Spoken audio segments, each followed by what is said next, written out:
the legendary Hollywood director. This video is purely for entertainment and does not infringe on copyrights or laws. The rights to the novel and image belong to the original author. We do not claim ownership. Don't like waiting and want to listen to this fanfic in full now? Subscribe to our Patreon, where you'll find the best fanfics. Chapter 801, Creation. Please subscribe. As early as the early 1990s, the preparations for the filming of Watchmen began. At that time, the screenwriter was still Sam Hamm, and it was rumored that Robin Williams would play Rorschach. However, the script was rewritten many times, and Warner Brothers eventually shelved the filming plan. In 2004, the film was once again ready for filming. The director, script, and other aspects were ready, but just as it was about to start filming, Paramount, which had taken the risk of investing, decided to get off the ship and change its mind.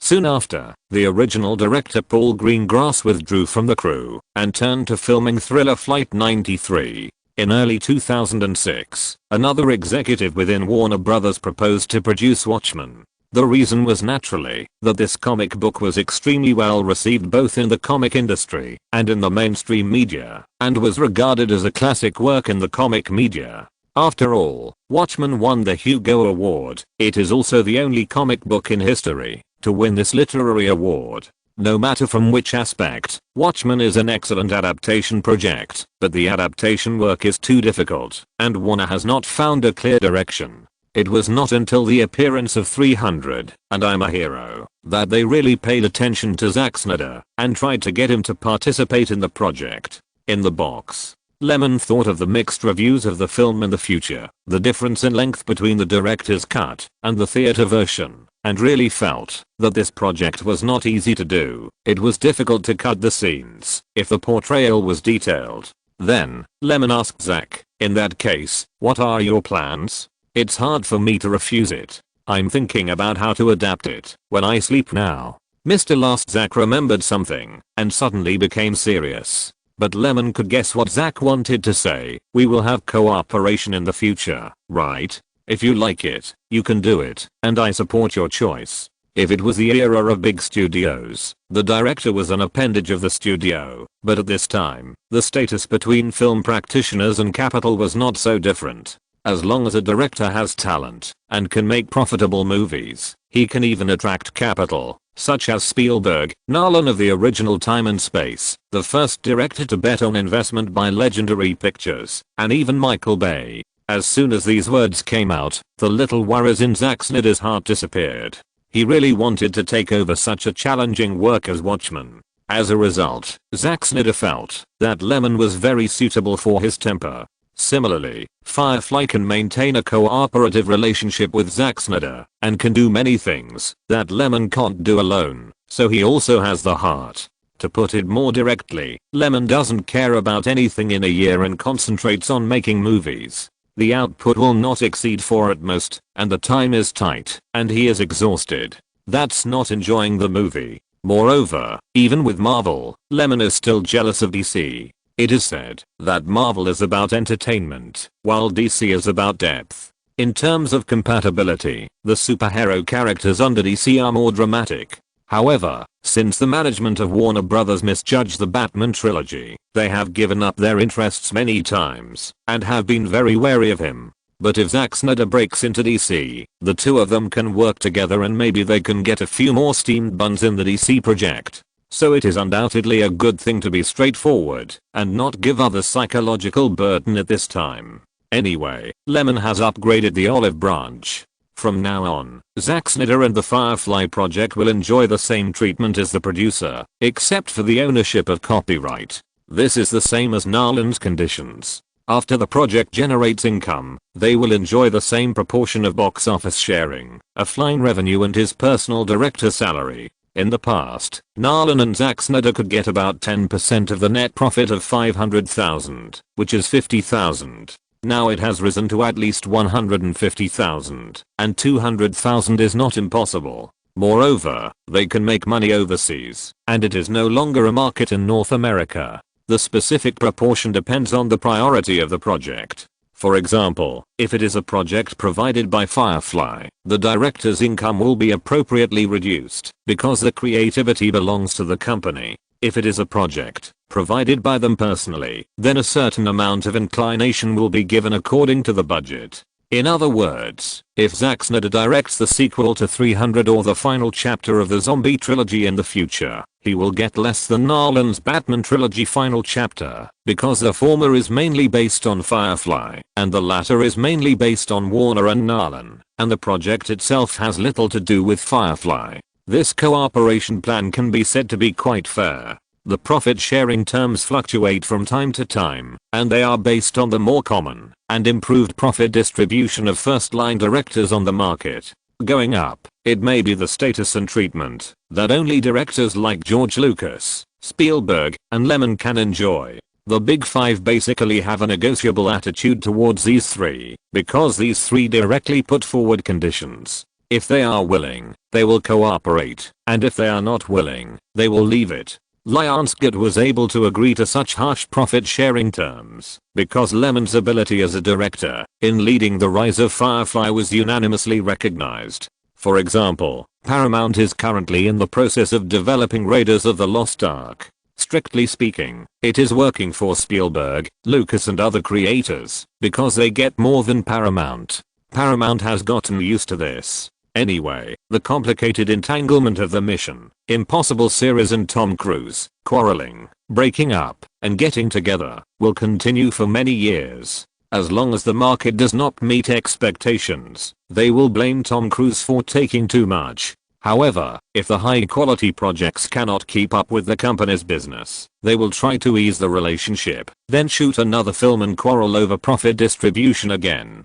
Director Zack has been in the industry for so long, and he has his own team and agency to assist him. He must understand this, and knows that the conditions Lyman has put forward are already very favorable terms in the industry. This is why he nodded happily. What kind of results match what kind of treatment? Everything is left to the market. Both of them understand that there are more possibilities in the future in terms of interests and tacit understanding. Later, the two of them tacitly did not talk about other topics, but just talked about Watchmen. Lyman thought about the filming of several works of the Firefly project, and at the same time thought about the setbacks that director Zack encountered in filming this film, but he was also curious about the attitude of Warner's internal attitude towards Watchmen. As a result, when asked, director Zack was at a loss. He said that the budget given by Warner for the first time was only $110 million, and even the choice of actors was difficult. So low?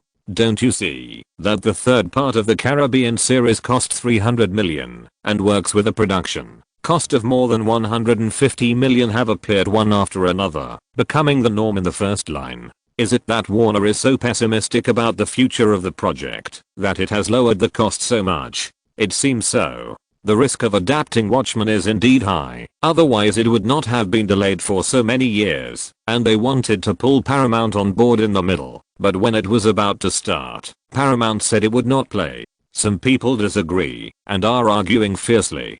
Director Zack has been in contact with this project for a long time, and understands some of the situations. Warner is also wavering about this project. Is that the case? Lyman thought. After having a meal with director Zack Snyder and getting in touch with him in the following days, Lyman specifically instructed Joseph to contact Warner while he himself returned to New Line Studios to take on the production work of The Incredible Hulk. On the set, Lyman often saw Kevin Feige, Stan Lee and Lee arguing. The former wanted to lower the threshold for watching movies, be more vulgar, and add more entertainment element, while the latter had his own shooting direction.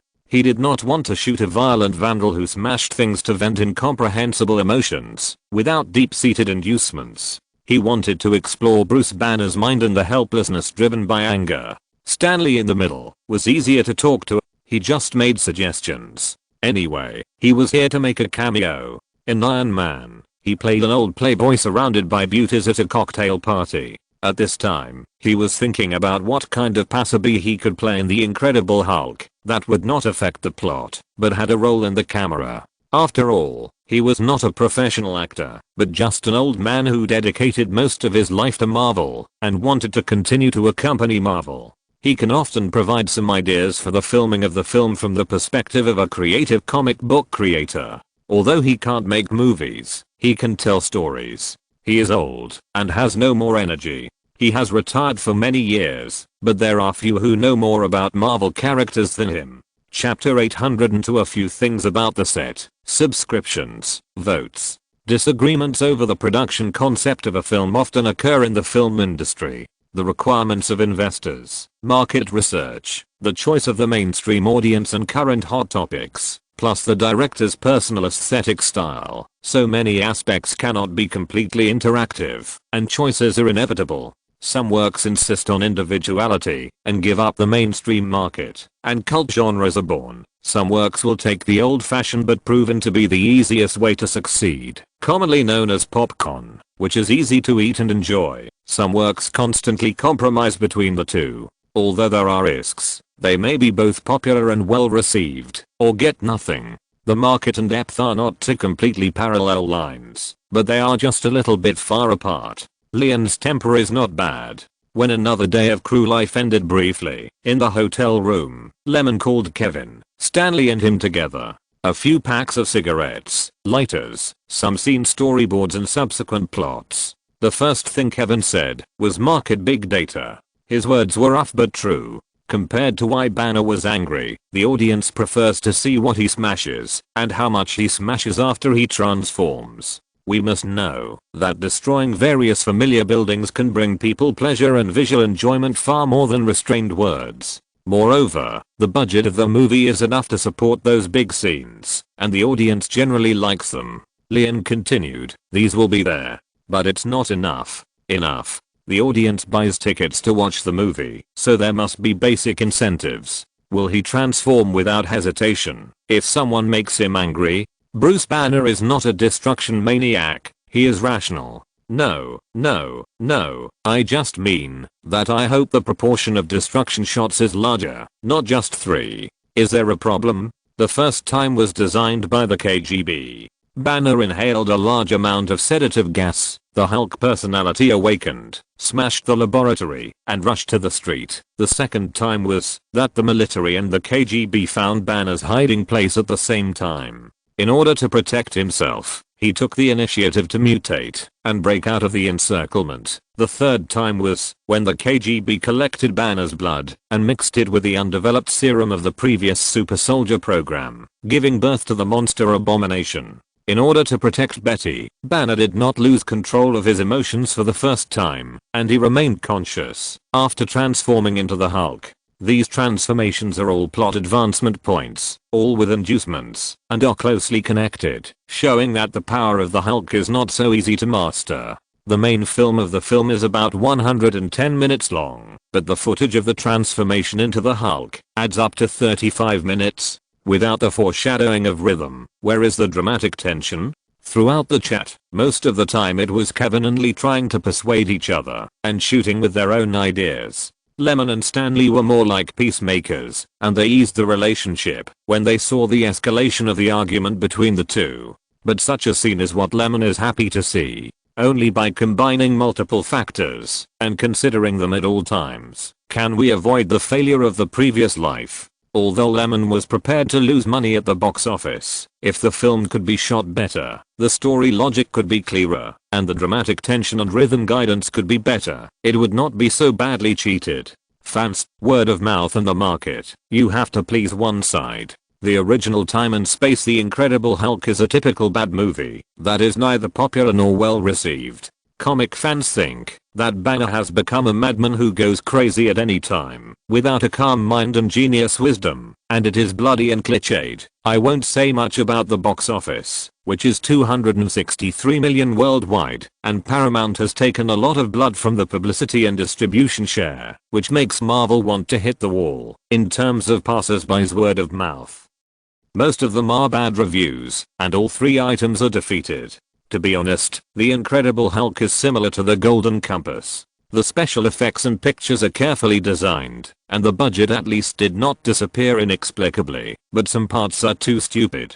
The main plot of that movie is that Banner suppresses and eliminates his mutation, which Lyman also adopted, because this part of the plot exists in the comics. But why add a love line that makes people doubt their IQ? Banner has a girlfriend. After escaping for a few years, he found that his girlfriend had a new love. After some operations, his girlfriend came back with Banner, and his girlfriend was a daughter of General Ross, who was chasing the Hulk and longing for power. How to say it? This operation is forced by the investors to add drama and add the wrong contradiction. It plays a minimal role in the main plot and shaping Banner's personality, but it took so much space. After all, it was pointed out at the beginning that the main contradiction of this movie is actually the struggle between the two consciousnesses of Dr. Banner and Hulk, sharing the same body. One is unwilling to give in, and the other is strong and dominant. In addition, director Louis Latour is a small director, a typical capital tool man, who has little say in the editing and plot determination of the film.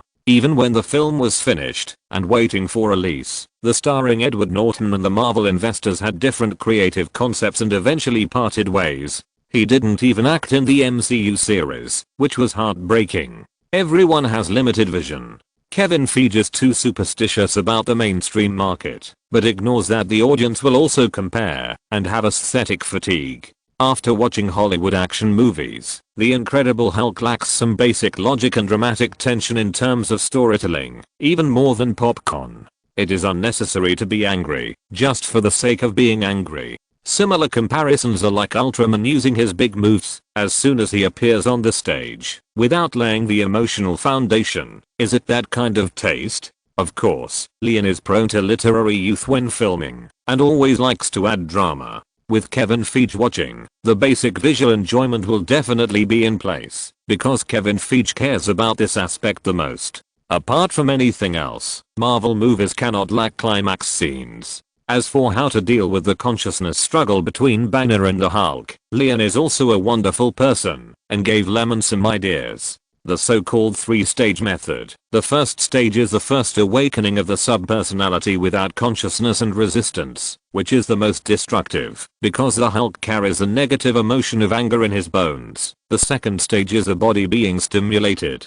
Under the threat of death, the Hulk initially compromised with Banner, and transformed before the negative guidance reached the threshold. In addition, Banner consciously broke through instead of fighting, so the destructiveness was not as strong as the first awakening. The third stage is Lyman's optimization. Based on this idea, the girl who was touched in his heart was in danger. Banner took the initiative to communicate with the subpersonality and sacrificed himself to suppress it. Bruce Banner has been working hard to eliminate the mutation. After a few years, he has achieved some results. Through the experimental data of his emotions, he has realized the spiritual breathing. Then Banner completely controls the body of the Hulk with his consciousness, with the strongest sense of power, and defeated the abomination with full mutation. In other words, the initial meaning expressed by these 3 paragraphs is that Hulk is a reckless man, and his newly awakened personality is only instinctive, but Dr. Banner has a high IQ.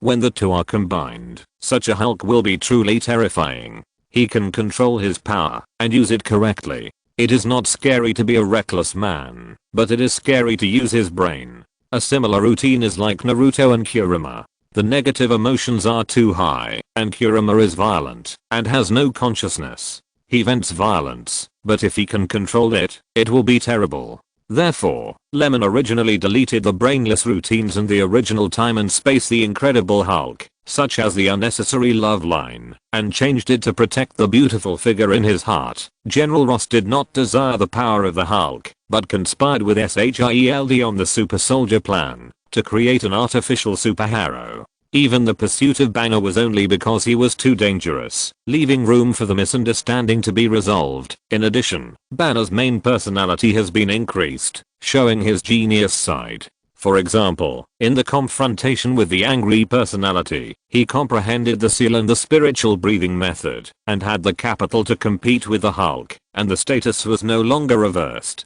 Even in the last battle, Tony Stark showed up in the middle, and was beaten up by the abomination. The absolute gap in strength made this genius have the idea of developing anti-Hulk heavy armor in advance to fight against the power monster. Then buried the second Easter egg. Nick Fury, director of SHIELD, discovered that the Hulk was restrained, but full of wisdom in the live battle, and realized that Banner could suppress the Hulk's consciousness. After several considerations, he issued an invitation to join the club. So far, the linkage between Iron Man and the Incredible Hulk has also been established, which can allow the two movies to influence and drive each other in the screening, and further expand their fame. Wonderful. I feel that my script is good, better than the cliché brain palsy development. PS. If you have any good ideas for Marvel movies, please feel free to discuss them. After all, my ideas are limited, but the Hulk cannot be changed. If it is good, I will try to add it to the Lyman version of MCU. Chapter 803-07 North American Movie Summary. Please subscribe and vote. Studios generally attract people to participate in high-risk projects, which is the same as diversifying investments. In recent years, the film and television market has expanded rapidly. The American Film Association released a report on January 6, saying that the domestic box office revenue in the United States in 2007 reached $10.15 billion, an increase of 6.3% over 2006. The latest statistical report on the film screening market pointed out that in 2007, theaters across the United States sold a total of 1.54 billion tickets, an increase of about 3.7% over the previous year. The average price of each ticket was $6.55, an increase of 2.3%, which was only 1 percentage point lower than the average increase in consumer prices. The report also pointed out that last year, American films achieved a total box office revenue of $27.9 billion worldwide, an increase of 14% over the previous year, 2006, reaching the highest level in history. In this regard, Dan Glickman, president of the Motion Picture Association of America, said that 2007 was a gratifying year for the film industry. The strong ticket sales showed that audiences around the world still regarded going to the cinema to watch movies as a pleasure, which also showed that despite the challenges of many new technologies that have emerged rapidly in the film and television industry, the film screening industry still has strong vitality. Of course, many people in the film industry attributed the more fierce competition in the box office market in recent years, bad films performed worse, to the popularity of new forms of entertainment such as the internet, home theaters and video games. However, from the analysis of market big data, the main reason why audiences are gradually moving away from theaters is the lack of good works that can be appreciated by both the elite and the masses in the market, because the market performance of those blockbuster works is still mainly improved. In addition, the average cost of film production and marketing by American film companies last year reached about $103 million per film, which was slightly higher than the average level in 2006, of which production costs accounted for 2/3, indicating that the number of high-budget films produced was greater. And marketing costs accounted for 1/3. In other words, the era of blockbusters has really become the mainstream of the market. And what promotes all this development is the abundant capital on Wall Street and overseas. Anyone who pays a little attention to the development of the film and television industry will find it difficult to resist such temptation and make money. This is specifically reflected in the emergence of a large number of investment banks wrapped in capital, such as Legendary Pictures and Relativity Entertainment. These people have money, but lack good projects to invest in. Because they have no means of production and basic business capabilities, they rely on major studios and invest in multiple projects. But the studios are not stupid. They develop good projects themselves and will not give away profits. Only high-risk projects will attract investors and borrow chickens to lay eggs. If the eggs die in the chicken's belly, they will not lose too much. This has created a more distinctive Hollywood production environment.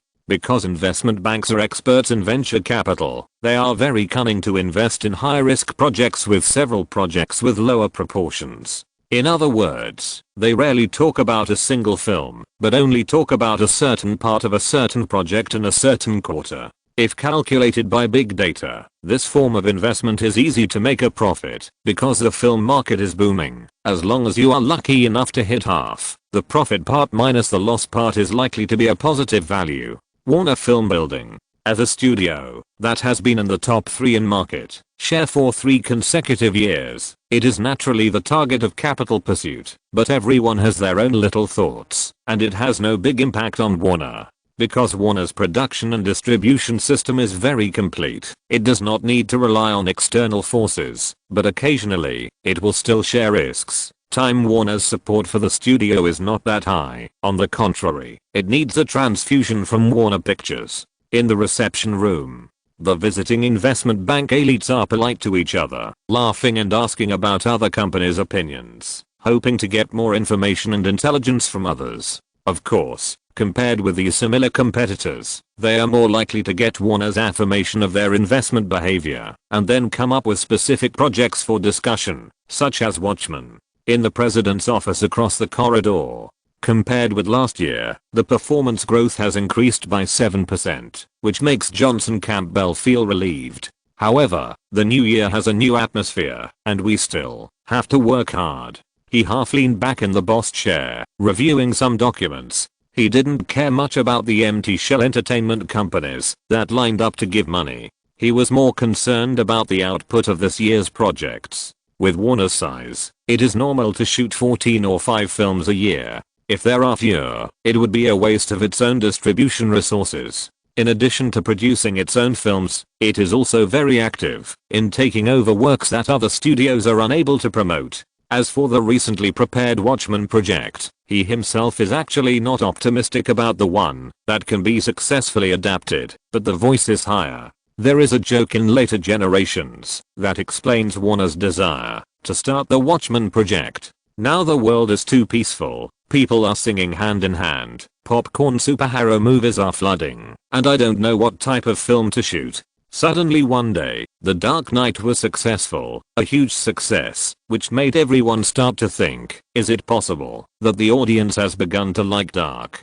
profound and curious works? Well, let's shoot Watchmen. So, the project that was shelved in the corner returned to the sight of Warner's senior management. Because one of the reasons for the strong rejection before was that the original comic book of Watchmen was famous but niche, and the theme of the story was too dark, and did not conform to the mainstream values of American society. In addition, although Moore created the Watchmen series of comics, the unscrupulous and unscrupulous DC bullied Moore a little naively, tampered with the contract, and stole the copyright of Moore's works, which led to a breakup with Moore, making the project adaptation have some small dirty things and easy to explode. Therefore, Warner's attitude towards this project is very subtle and complicated, and it contains power games. Some people want to be in power, but even if there are people behind them to support them, they have to prove that they are capable of being in power. When Joseph came to Warner to discuss something according to Lyman's instructions, he encountered such a situation. Capital is optimistic, but Warner is divided internally because the former does not understand production, but just sees that The Dark Knight is so good and analyzes that Watchmen seems to be more realistic, deeper, and darker than Nolan's Batman, and thinks it is profitable, but does not think about whether it can be filmed and whether the audience will like it after it comes out.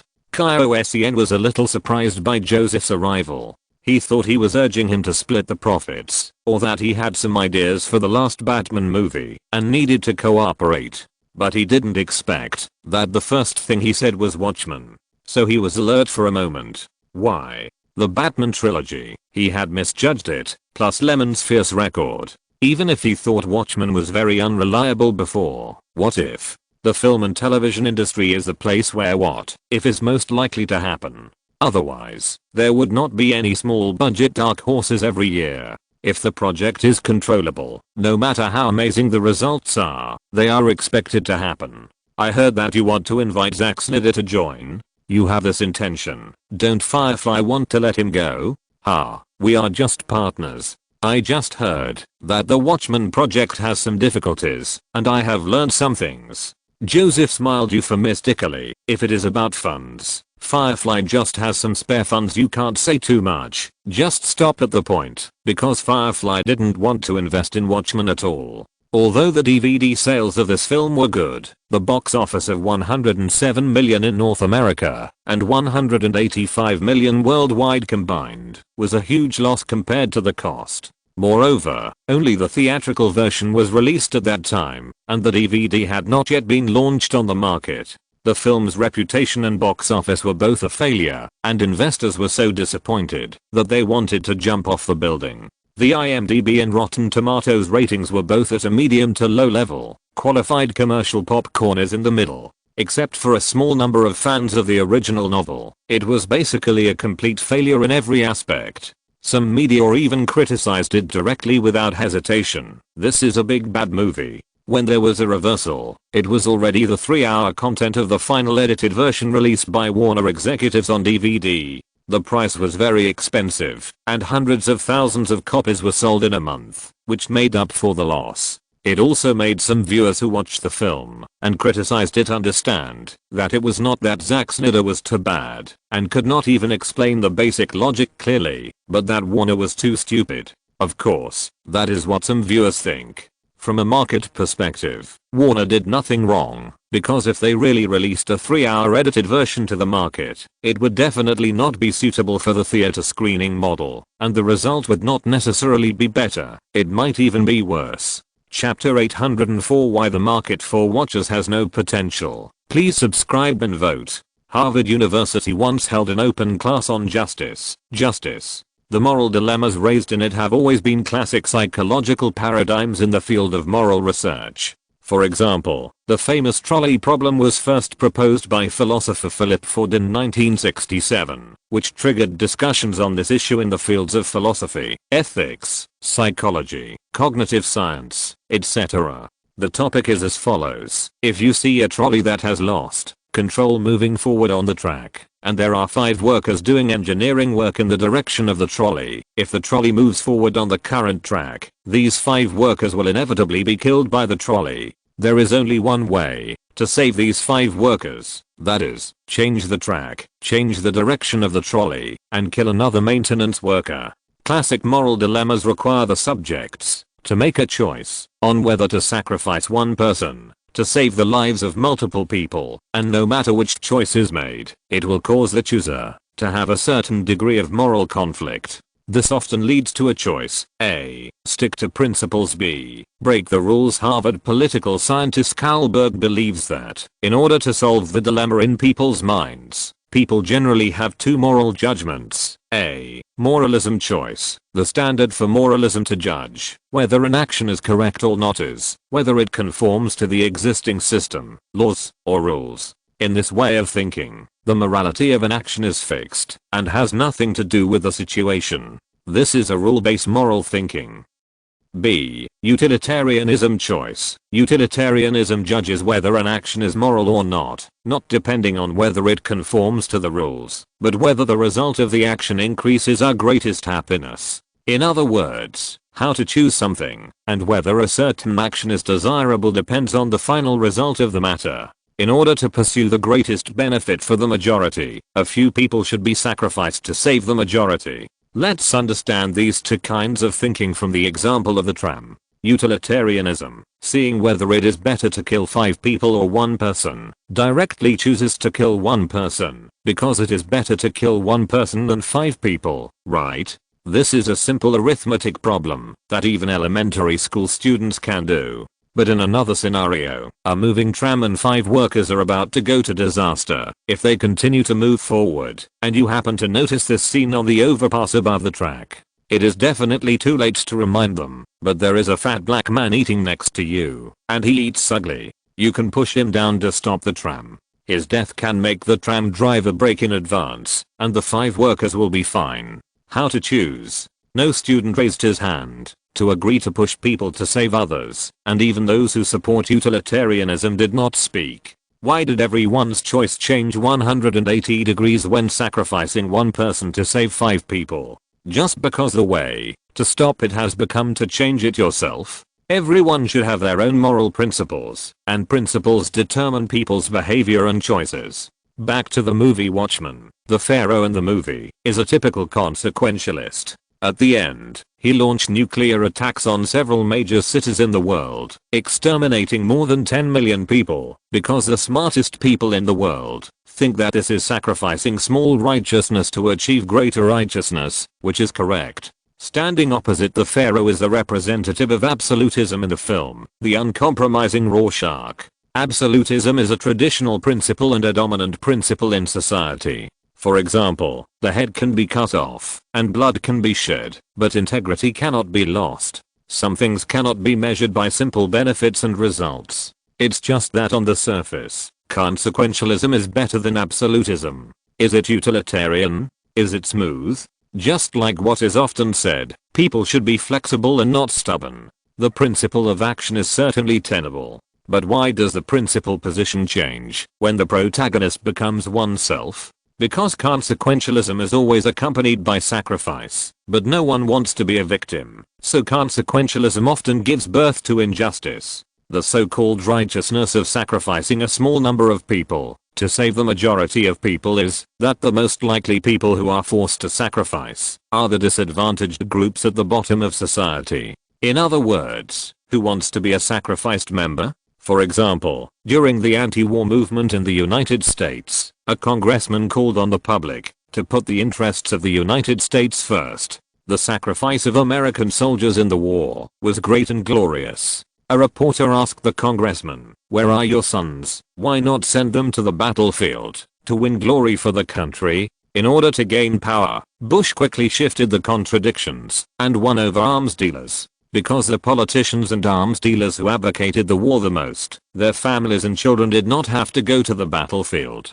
They just had to sit in their mansions, hold dances, drink champagne, and count the hard-earned money brought to them by the United States foreign wars. This is also the so-called sacrifice and the result-oriented doctrine. You were sacrificed, you were represented, and they made money.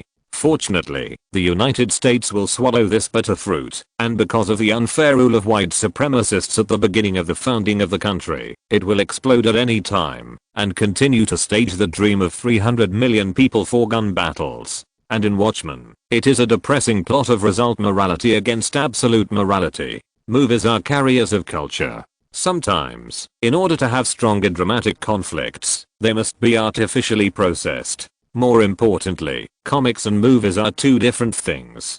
Comics have always been niche, and only those who are interested will go to see them, but movies usually attract more people to enter. You can't expect people who have never read comics, and whose story background is difficult to understand to watch such a boring movie without cursing. In other words, without knowing it in advance, how can the movie be accepted by the American public? Because it is about something that is not in line with the American social morality of freedom and equality, and is not conducive to the construction of a harmonious society? In fact, even if the 3-hour edited version of Watchmen is released, it will only improve its reputation, and the box office is destined to fail, because it is too niche. It is like there are only so many specific groups that watch ghost movies, and you have to invest more than 100 million to make a ghost movie. Even if you please this group, the market ceiling is there, and you can't go against the will of heaven, or change your fate. If Watchmen can learn from the general Hollywood genre films, add more commercial elements such as street truck machine gun chases, the White House and bridges are bombed all the way, and add some big explosions and special effects, it may attract some audiences for visual enjoyment.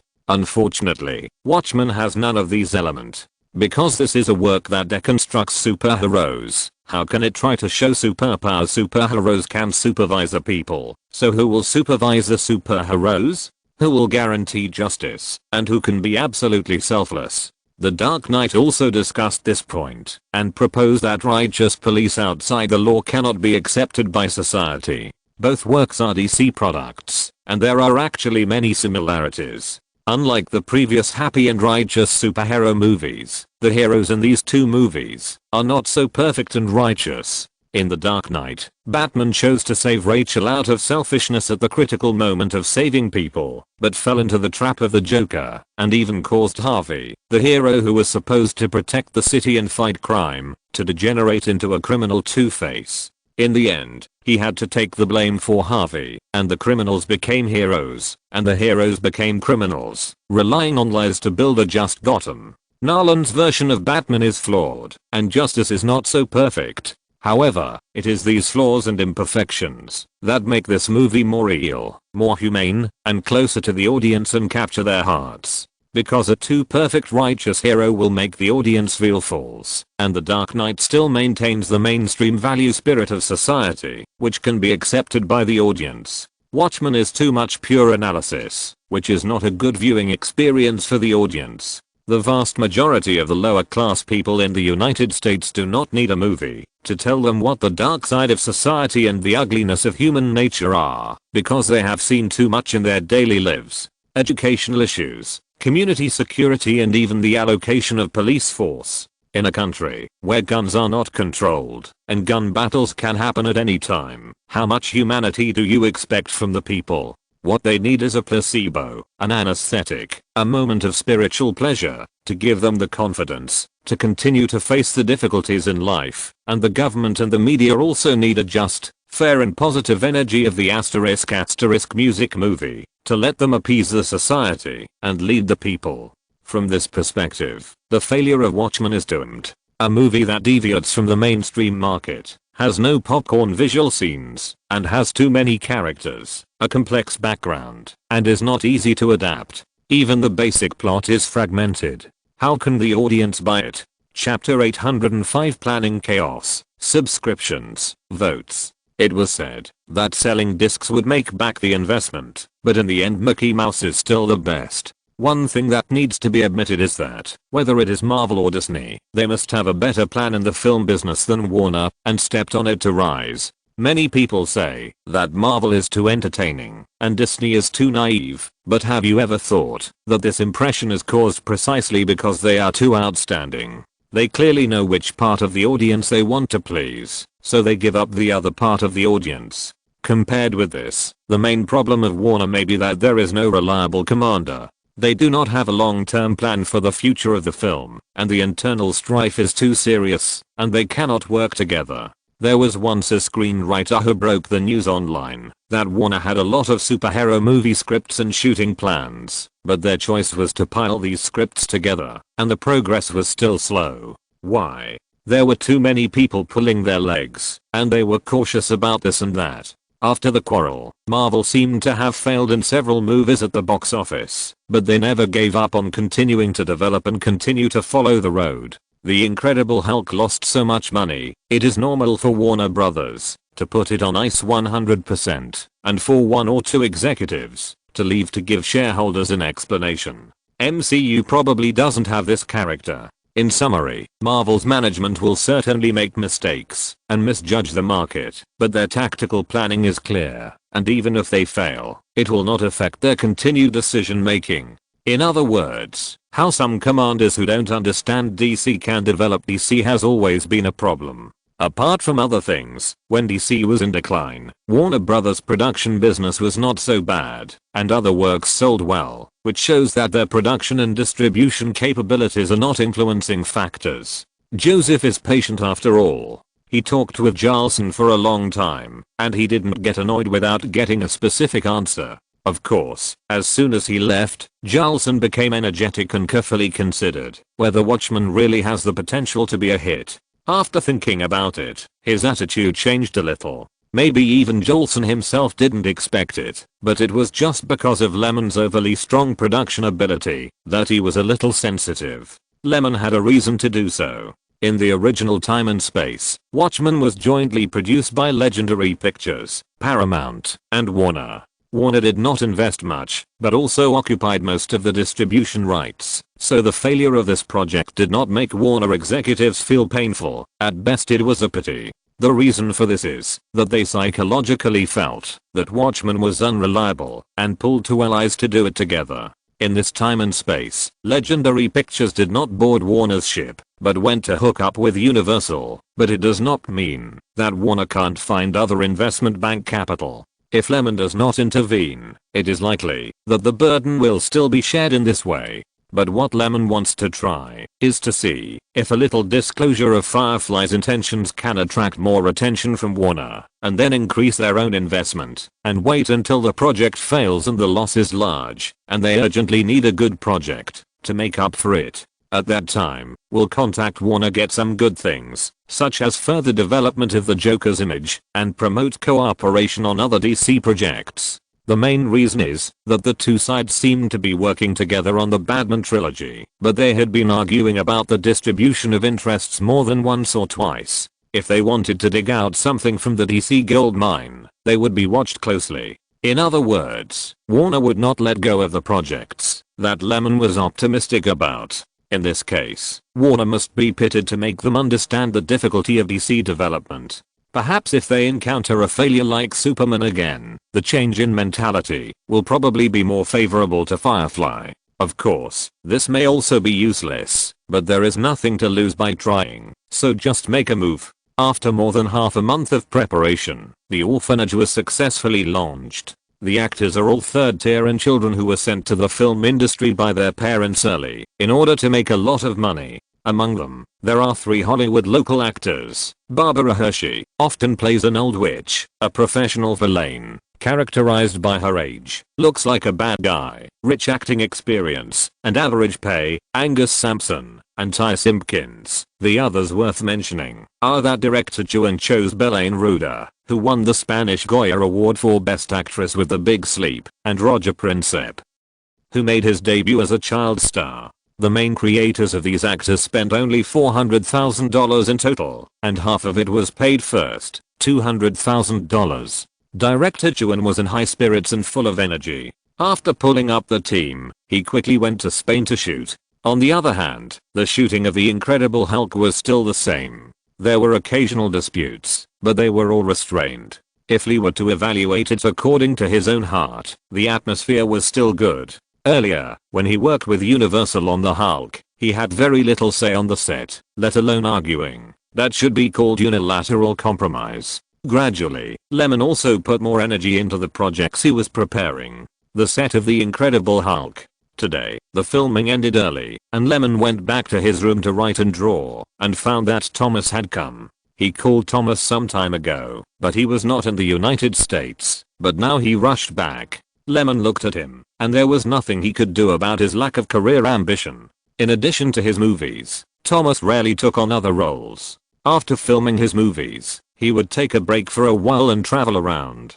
Thomas himself didn't think there was anything wrong with this. He was like this. He had never been poor since he was a child, and he didn't like to spend money lavishly. The income from the crew, saved over the years, was quite a lot. Except for changing a car and paying a lot for Sony's new camera lens, there was basically no big expense. However, when he was a little free, Thomas would miss the tight life on the set, but he didn't want to be so busy every month. It was fulfilling, but relaxation was still needed. In addition, he is willing to spend time on his hobbies. Since he met Lyman, he has been making continuous progress. Of course, he is only particularly concerned about Lyman's movies. You know, except for working with Zack Snyder once, he has basically never filmed with other directors. Then a few days ago, Lyman came up with a new idea and asked him to be familiar with the shooting style of documentaries. But the name of the project is quite strange, called District 9.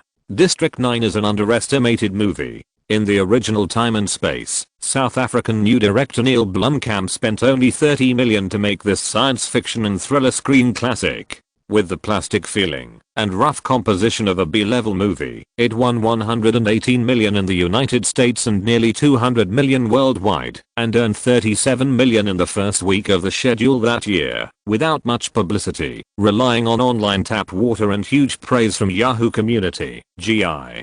Joe, The Rise of Cobra, which was produced with more than $170 million US, became the box office champion of the new week. Later, many people praised this style as postmodern aesthetics, disorder, and ugliness. But director Neil Blomkamp said in an interview that when he was shooting this movie, his daily worry was not how to shoot better, but how to save money to finish the movie. In other words, there may be postmodern aesthetics, but it is definitely not the costumes and props with a smell of plastic, and the risk of going to the slums of South Africa for on-site shooting, because the crew has no money to build the location in a safe place. Think about it, a $30 million science fiction film, or telling the story of aliens. Throughout the history of film, has there been such a low budget? In order to save money, not only the picture is sacrificed, but even most of the actors are amateurs, because these people are cheap, and cheap means immature performance. Several goof shots are the result of a mature positioning of the personnel. Moreover, as a science fiction film, there are not many special effects scenes, and the alien spaceships and weapons are even more crude and messy. It feels that they are not as advanced as the technology of the Earthlings. As a result, the aliens can travel in space. Similar contrasts, how to say, are all the shortcomings of this movie. To put it bluntly, this movie was made possible thanks to the director's desperate efforts to save money, and yet it was still a success after its release, and was nominated for 4 Oscars, with both good reputation and box office success, which shows the charm of District 9. Oh, by the way, that year happened to see Shockwave and Avatar, and the 2 films that went down in film history were District 9. With a budget of $30 million. Chapter 806 Kafka, the God of Speculation. Please subscribe and vote. District 9 has a strong storyline. The reason why it has achieved both box office success and critical acclaim is largely due to its ingenious conception, and it has a plot twist that is different from the general alien invasion. It is different from the routines of the United Nations resisting aliens and bloody fights in Independence Day, or alien creatures mixed with the crowd in Men in Black. It feels new, and puts up with the poor smell, revealed in the pictures. The aliens in District 9 are not as powerful as those in other films. Although they have high-tech weapons and interstellar spaceships, they have been enslaved by humans since they came to Earth. Humans studied them, and named these suddenly arriving alien creatures prawns. Later, the environment where they were placed became more and more remote and less valued. After the initial novelty and panic, the prawns were abandoned. Many humans looked down on these dirty, uncommunicative, and unintelligent creatures from the bottom of their hearts. It was not until the biggest highlight of the film appeared, the identity change, that all the malice of humans towards the prawns was exposed.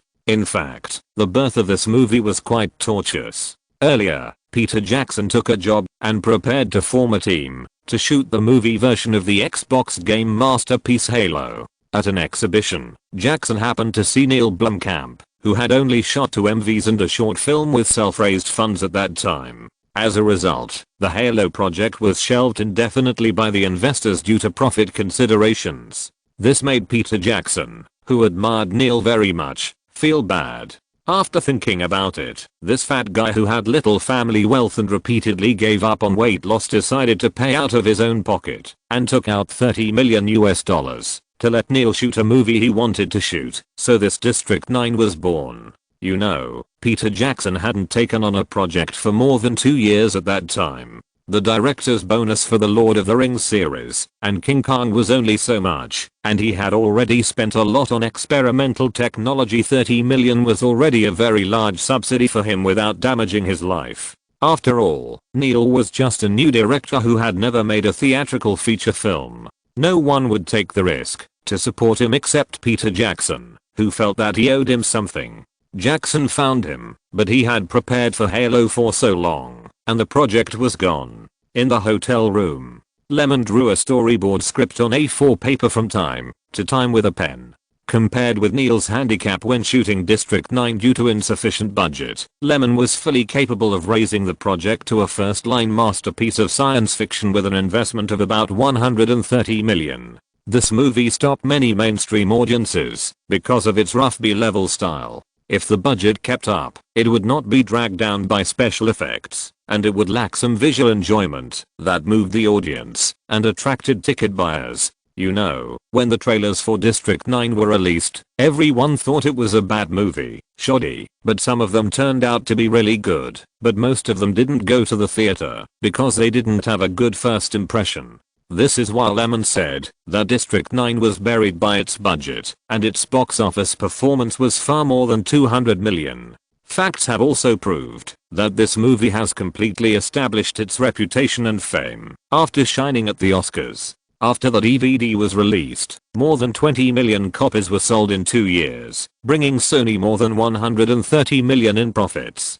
Now, with Lyman's own appeal and reputation, special effects, and shooting, can't it attract more audiences? Among the science fiction movies on the market, how many can have such a wonderful story as District 9? More importantly, due to funding constraints, Neil rushed through many things. Lyman could have added some length to the film. According to his idea, the main content of this version of District 9 is about 118 minutes, including the opening logo and the list of people at the end. The total length is about 125 minutes, a little more than 2 hours. For example, after the giant shrimps are discovered by humans, they should be well settled at the first time, and they will be kept away from human society, because they are unfamiliar, mysterious, and will definitely keep a safe distance. This is the first stage. Then the researchers discovered the superficial nature of the giant shrimps. The social structure of the film is similar to that of ants. After the queen ant dies, these worker ants have no specific action instructions, so they are stupid and unable to communicate.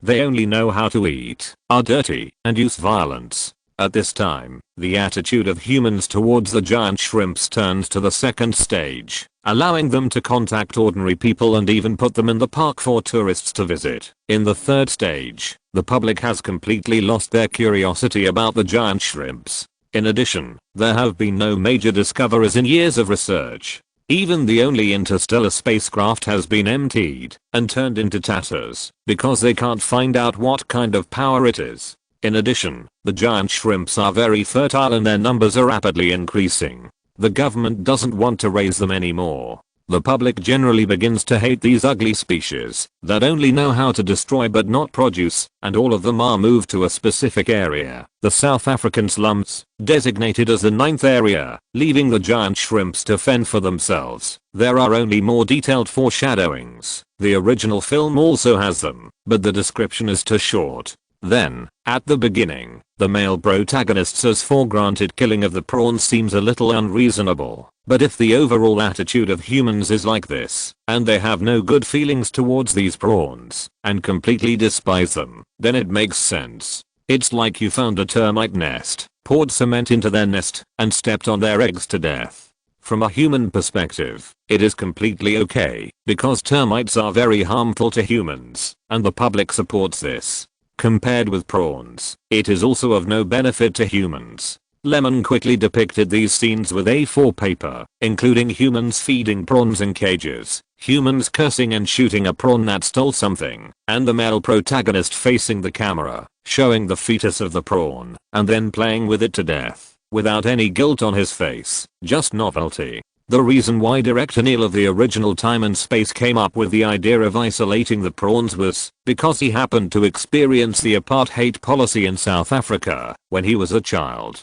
In practice, apartheid prevented non-white groups, even those living in white areas of South Africa, from getting voting rights or influence. This policy was implemented to ensure the white regime, because there were few white people and too many non-white people, and the white dignitaries were afraid of losing their wealth and status. After this part of the foreshadowing, the male protagonist came into contact with Christo, a rare intelligent body among the prawns, and was sprayed by the energy liquid it had collected for 20 years, turning from a human into a prawn that everyone hated. After this, the drama and plot tension of the film were further expanded. A former human, now a prawn, Wiggs finally saw the darker side. The research progress of scientific researchers on prawns, various disembowelments, and live experiments, when they found that the male protagonist could use alien weapons. After becoming a prawn, the human leaders who were eager to obtain technology, including the male protagonist's father-in-law who admired him very much, decided to decompose Wiggs' body to see how he was different from the prawns in the previous experiment.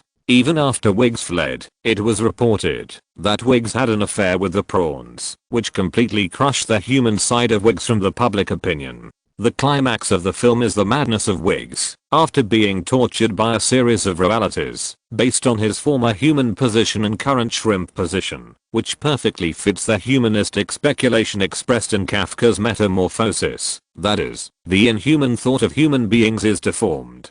That is, when people's individuality and self-mind are ignored, they will inevitably go to destruction. In other words, District 9 would be too pale without Wiggs' psychological struggle after he transformed into a shrimp. After thoroughly sorting out the conception of District 9 in his mind, Lyman put down his pen and stretched his body. Then, he notified Scott Ross to let Digital Domain start the project in advance. After finishing these, Ryan called. "What are you doing now? On the set, is there anything?" I'm a Hero is about to be released. Are you going to attend the celebration party? You and Lyman will take care of it. I won't go here. Lemon remembered that it was already February without knowing it, and I'm a Hero had been screened for 65 days and was about to be removed from the theater. Oh, by the way, I've read the script of District 9, and there are still some parts that need to be polished. In the script, there could be more content about Wig's family, mainly focusing on the changes in the attitudes of his close people before and after his transformation. In my opinion, this is also an important part of destroying Wig's psychology. Chapter 807, The Increasing Cost Environment, Subscriptions, Votes. Throughout January, Lemon was with the crew, and the filming progress of The Incredible Hulk has already passed more than half.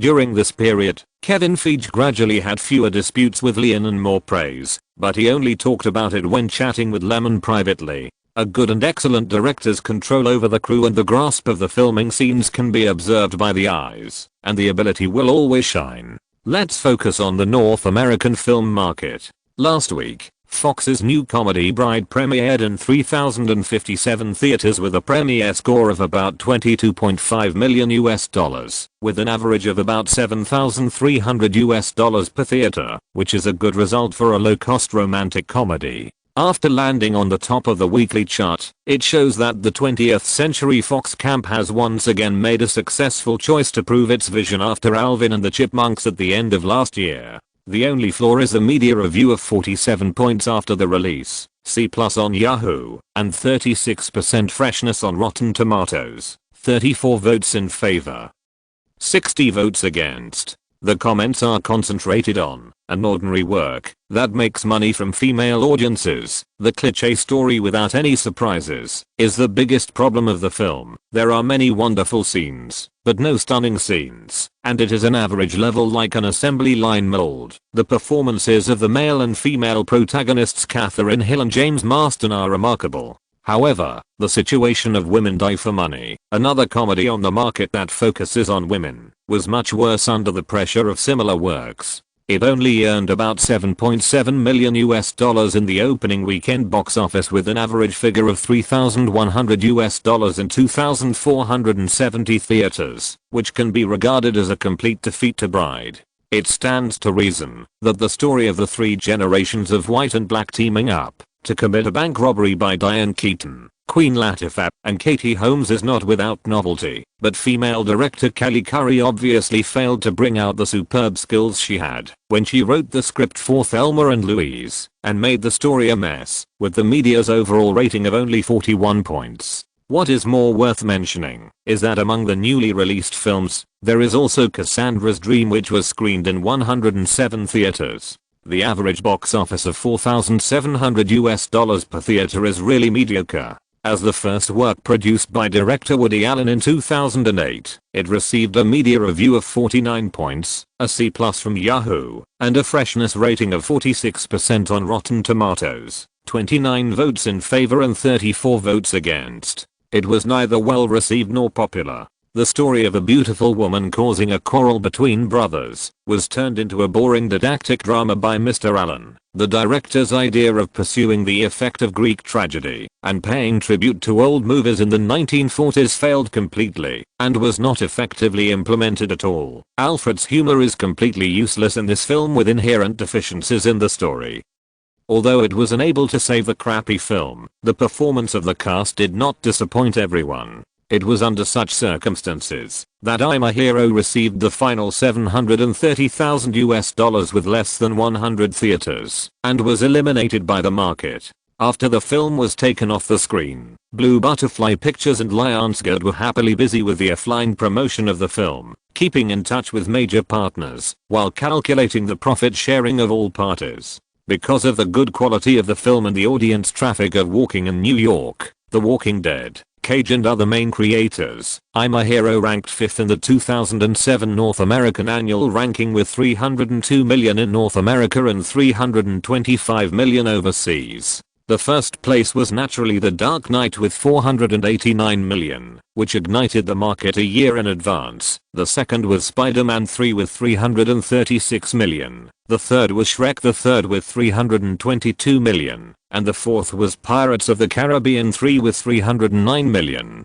Throughout 2007, there were 3 independent films produced by Firefly that ranked in the top 20, Juno, Twilight and the best performing I'm a Hero. Other box office performances were not so good, such as The Hitchhiker, which barely broke even, Her, which made less than 15 million in profit, and The Edge of Society, which has not yet broken even.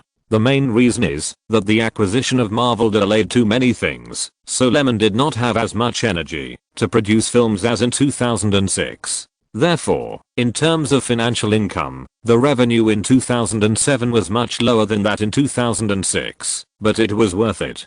A few days later, the detailed distribution of I'm a Hero was released. In North America, the theater chain took 45%, $135.9 million, and overseas theater dealers took $162.5 million, leaving the production company with $328.6 million. After deducting the $32.86 million channel commission taken by Lionsgate, the $53 million in publicity and distribution costs, and the $194 million in production expenses, including labor costs, transportation, etc., Firefly still had $43.34 million left. But this money also includes a part of Zack Snyder's studio and the box office incentives of the main creators. In the end, the box office performance of I'm a Hero only brought Firefly a net profit of $29.71 million. However, the bulk of the studio's projects have always been in the offline market and copyright peripherals. A rough calculation shows that Lionsgate will not only receive $32.86 million in distribution revenue, but also will receive no less than $21.75 million in offline revenue, while Firefly will receive $178.89 million in home entertainment revenue, plus $24.68 million in the copyright licensing market. Zombie film peripherals are not easy to sell, and the total profit should be around $233.28 million. The reason why it is almost difficult for the studio to get the bulk of the box office revenue is that, apart from the theaters, the box office of I'm a Hero cost Firefly $13.63 million for the crew's incentive share. Director Zack Snyder took the bulk, and the producers, screenwriters, leading actors and other key creative personnel received most of the rest. For the big Hollywood studios, the revenue sharing mechanism can help them reduce the financial pressure in the early stage, and for the creative personnel, this is the bonus that CAA and other brokerage companies have taken from the capital side after they have grown bigger. The actors in the past did not make as much money as they do now. In addition to this, among the various expenses, Hollywood studios also need to pay a certain amount of profit to the union, composed of various staff members. The average first-line blockbuster has to pay about $11.76 million. Of course, the operating costs of Hollywood film companies will also be allocated to each film, which means that the daily expenses of Firefly are all offset by the production volume of 1 year. This way of reducing profits is an unspoken rule recognized by the industry, which is a game between the capital side and the brokerage company and the union. From the perspective of big data, this game is generally the capital side constantly giving up its interests. It can even be said that the studio attaches so much importance to offline and copyright value because the studio can no longer make any money from the box office alone. In 2007, the average profit margin of Hollywood blockbusters was specific to the situation of a single movie. Only half of them made money at the box office, and the rest were all losses. The only difference was how much they lost. If they lost less, they could make it back offline, and if they lost too much, then Speaking of which, what's more interesting is that the movies with the lowest cost in the first line range, $100 million to $125 million, had the worst profit performance, with only 1/3 earning box office money. 3/4 of the films with the highest cost, over $200 million, have made a profit, which further illustrates the importance of quality plus marketing. From a market perspective, this also shows why the cost of movies is getting higher and higher. In 2007, 3 films cost more than 300 million yuan, which is completely driven by the market. Directors are getting more and more expensive, and actors are getting more and more expensive.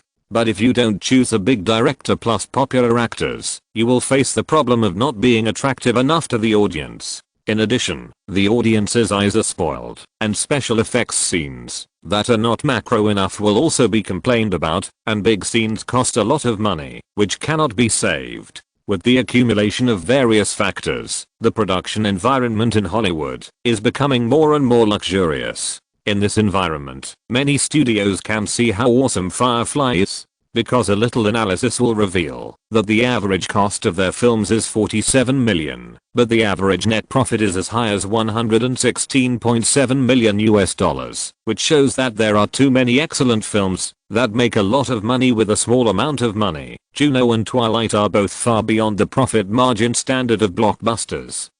122% is the general profit margin of commercial blockbusters, but these two are almost 3.2 times. Lyman didn't know that many people in the industry were secretly calculating the business situation of Firefly. Even Warner decided to increase the investment in Watchmen after serious consideration, which made Zack Snyder happy a lot. He could be more generous. The revenue should be shared, and the time should be spent on operating the market. After acquiring Marvel, Firefly's financial reserves have been slowly recovered, but it has only paid back the money for the renovation of the studio to the bank. On February 7th, the second version of the District 9 script polished by Ryan was released, and Lyman also began to look for new actors. Chapter 808, A Stubborn Genius. Please subscribe and vote. The script was ready, and Lyman called Johnson to help spread the news and start the early role screening. As for the actors, the original creators of the original Time and Space were too unattractive, and he didn't even consider it. Before a movie has a good reputation, or there is no gimmick to get the audience to go to the theater to support it, it is easy to start badly and then flop. At this time, based on investment, choosing some popular and powerful actors, their own traffic and fan appeal are the most common and practical ways for movies to open up the market. The same is true for District 9. If the audience's enthusiasm for watching movies can be aroused through publicity, it will be more guaranteed for the subsequent screenings. In other words, the quality of the film can certainly retain the audience, but that is a matter after the screening. You can't always brag about yourself in publicity. To brag, you have to follow procedures and pay attention to the basic law. It is difficult to stand firm in the internet age if you just brag. The audience has a voice channel, and there are also rating systems such as IMDb, Rotten Tomatoes, and Yahoo. If you don't cooperate with the audience, you can't brag. After the audition invitation was sent out, the first round was just to eliminate those who did not meet the basic role requirements. For example, the age range of the male lead's colleagues was over 30 and under 45, and those who did not meet the standard were naturally eliminated. Of course, the roles that Johnson was responsible for auditioning were all supporting roles, and Lyman had already made a clear choice of actors for the leading roles. But before that, he went to Digital Domain to provide some concept drawings of the movie to the project team prepared by Scott Ross. For example, the image of the prawns is a fusion of the structure of shrimps and beetles, with upright walking, big eyes and ugly ideas. With these more specific requirements, Digital Domain only took a few days to design the image characteristics of the prawns, an alien group, and began modeling. February 13th. Firefly Building. Early in the morning, the company's audition room was crowded with actors who came to participate in the casting. When Edward Norton got off the car, he saw people coming in and out. When he went upstairs, there were more people coming and going. From time to time, he saw people with sad expressions, probably because they were not selected. But it had nothing to do with him. He followed Lyman's assistant, Mace, along the corridor to Lyman's office. Mace knocked on the door, got a response, turned around and said in a low voice, "Mr. Norton, you can go in. Mr. Agent, please wait in the reception room outside." Edward was not surprised to see this. After entering, he saw Lyman sitting on the office chair, and a suitable smile appeared on his face. As he walked in, He came to Lyman and greeted him first. He still wanted to work with director Lyman. He had strength, achievements, and heard from friends in the circle that he didn't lose his temper on the set. He was perfect. Lyman heard the noise and saw that the first male lead he had chosen for District 9 had come. He also smiled and greeted him. "Edward, you don't mind me calling you that? Sit down first." Meeting in person, in terms of temperament and image, he was undoubtedly the right wigs for Lyman. He admired him quite a lot. First class education, first class character, first class talent, and low-key, except for some pride as a creator. In his previous life, there was a big incident about him. He played the Hulk in the second Marvel movie The Incredible Hulk directed by Louis Leterrier. Then he withdrew from the Marvel Cinematic Universe because of some work friction with Marvel executives. Even after the movie was released for several years, both sides still felt a little resentful. This matter is quite clear. Before the filming of The Incredible Hulk, Marvel found Edward Norton to invite him to play Bruce Banner in order to promote its own brand. Edward agreed, but he had one request, which was that he must participate in the modification of the script. As an aside, Edward Norton graduated from Yale University and provided creative direction for several films he collaborated on during his debut. He often changed the script temporarily. He also directed a screen debut, but it was a failure. Marvel obviously understood the other party and nodded in agreement.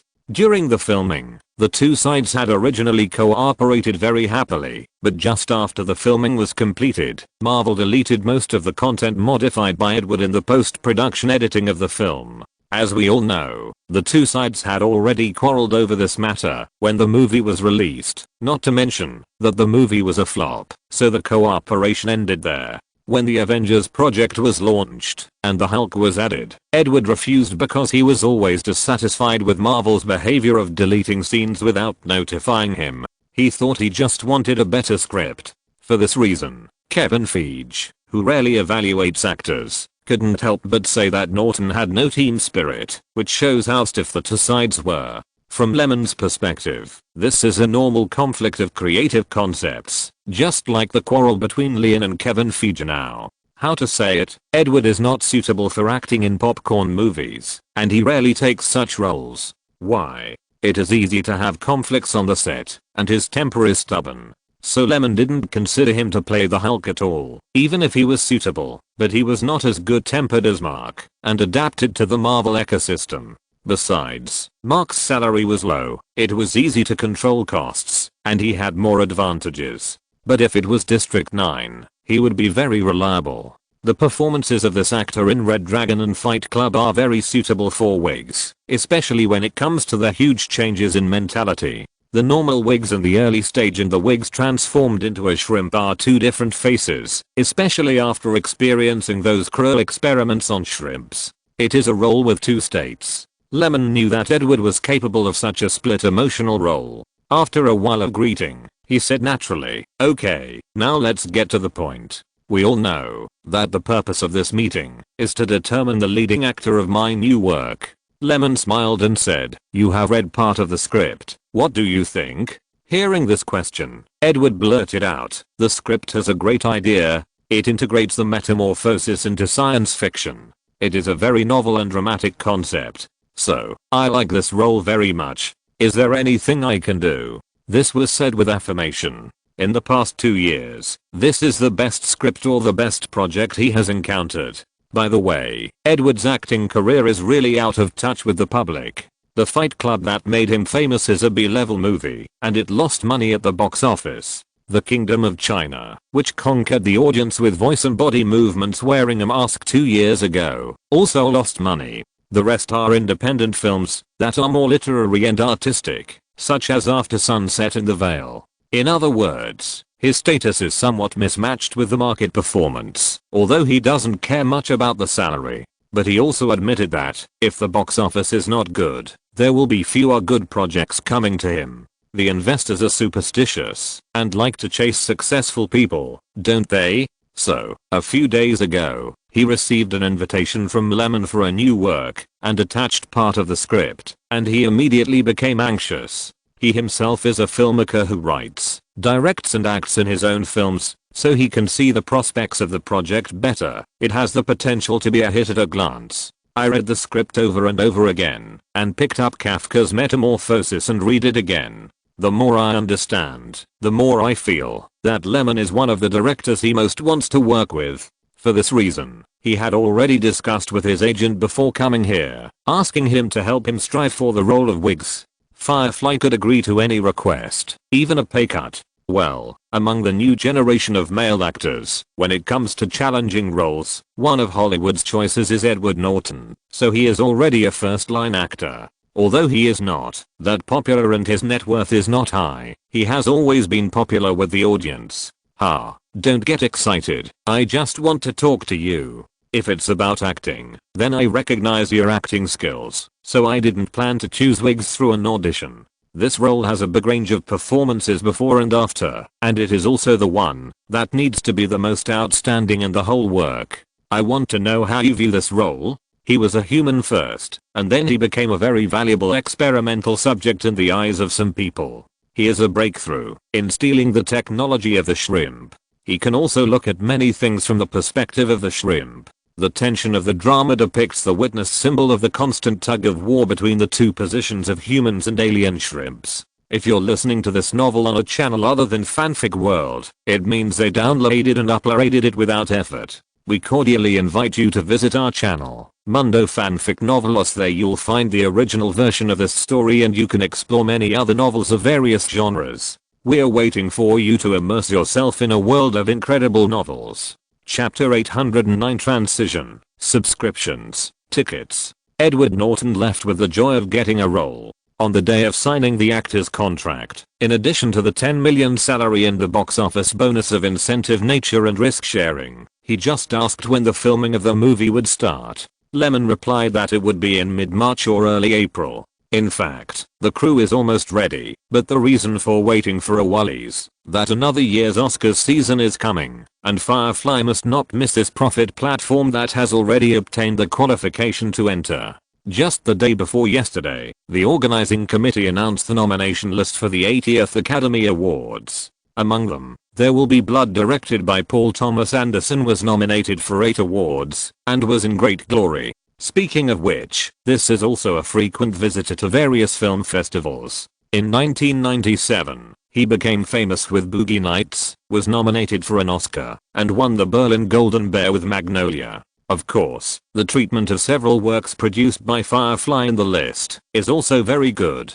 Juno, directed by Jason Reitman, was nominated for 4 prestigious awards, including Best Picture, Best Director, Best Actress, and Best Original Screenplay. Although Alfonso's The Edge of Society did not stir up any waves in the box office market, it was only screened on a small scale for a period of time in mid-December last year, and qualified for the competition. But the subject matter of the film was very much to the taste of the judges and won the Best Director, Best Photography, and Best Editing. In addition, Her, directed by Sophia, was nominated for Best Costume Design, Best Art Direction, and Best Original Score. Although it did not receive any very valuable nominations, it also accumulated qualifications in the circle, and paved the way for the future.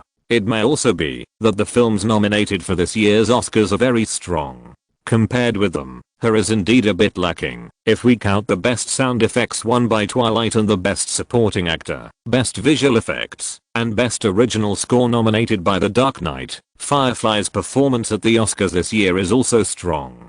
After the list came out, it caused controversy on the internet again. It's not that someone is not qualified to be nominated, but why did The Dark Knight only get some technical awards? The only one with some weight is the supporting actor. Although everyone has seen Heath Ledger's performance, fans still think that The Dark Knight deserves more honors. After IMDb modified the scoring rules, the Oscar organizing committee was also scolded and said a few complaints. The general idea is that if a film is ranked very high on a movie website like IMDb, does it mean it must be awesome? Audience likes it, which does not mean it is artistically strong. The judges are all very fair and objective in voting. In a word, the Oscars have their own rules and professionals to select. Anyway, over the years, the Oscars have encountered this kind of thing more than once or twice, and they are not afraid of it at all. On the contrary, the more the audience supports a certain film, the Oscars will deliberately not select it to show their adherence to principles.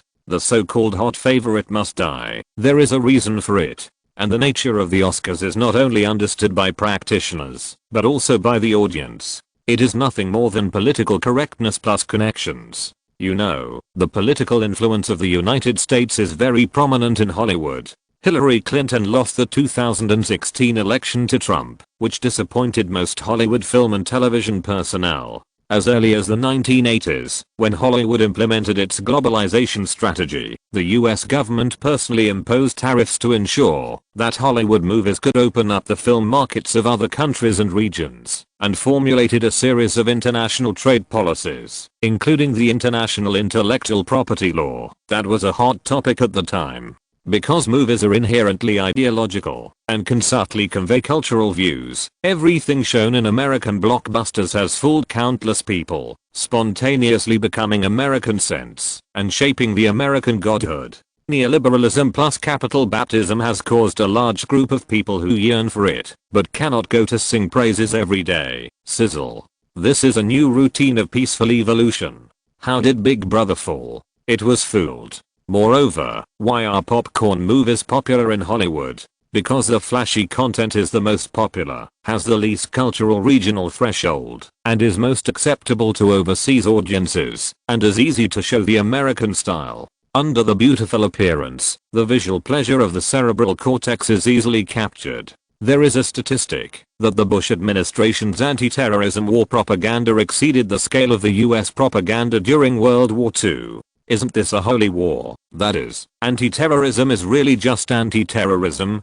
Presumably, the refugees whose families were torn apart by the war have a lot to talk about, but unfortunately, they seem to have no channels to speak out, and they have to become mute. The lively award season is still teasing the public's attention. Firefly, The Office. Lemon confirmed several other actors in District 9, such as Terrence Howard as the Black General, Louis Nemire as Wig's father-in-law, and Hilary Swank, a powerful actress who has not worked with him for a long time, since $1 Million Baby. Judging from the lineup of actors and creators, they all have excellent acting skills and good eye contact with passers-by. In this way, it cost more than $24 million, which is almost close to the production budget of District 9 and the original Time and Space, for people who have at least been nominated for Oscars for acting. Of course it is expensive. Just when Lemon was busy with his new work, Isaac, an executive of Fox TV, called to congratulate him, but it turned out that Loser Man had good ratings after the pilot, and he was going to sign a formal broadcast contract. After 2 pilot episodes, DOC Man quickly opened up the situation with various contrasting jokes, sharp tongues and teasing jokes, and the ratings were basically stable above 4.2. As long as the theme of comedy can bring joy to the audience, it is easy to get high ratings. This did not exceed Lemon's psychological expectations. After all, DOC Lady, one of the creative sources in the previous life, performed well. As a German drama, it can be broadcast in the British and American drama market, which is considered excellent. Again, regional barriers. So this year, Firefly has come up with another series that adapts to the market. The first season can probably bring the company more than $32 million in profit, and at the same time, make Bradley Cooper and Kat Dennings popular, which makes a group of young actors envy their fate, especially the latter, who has just entered the circle not long ago, and the days of waiting for roles have not lasted long. In DOC Man, she was loved by the audience for her sharp tongue and sophisticated personality. February 23rd.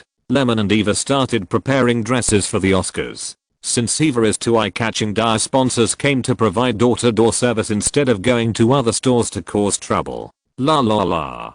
Chapter 810 The 80th Academy Awards. Subscriptions. Votes.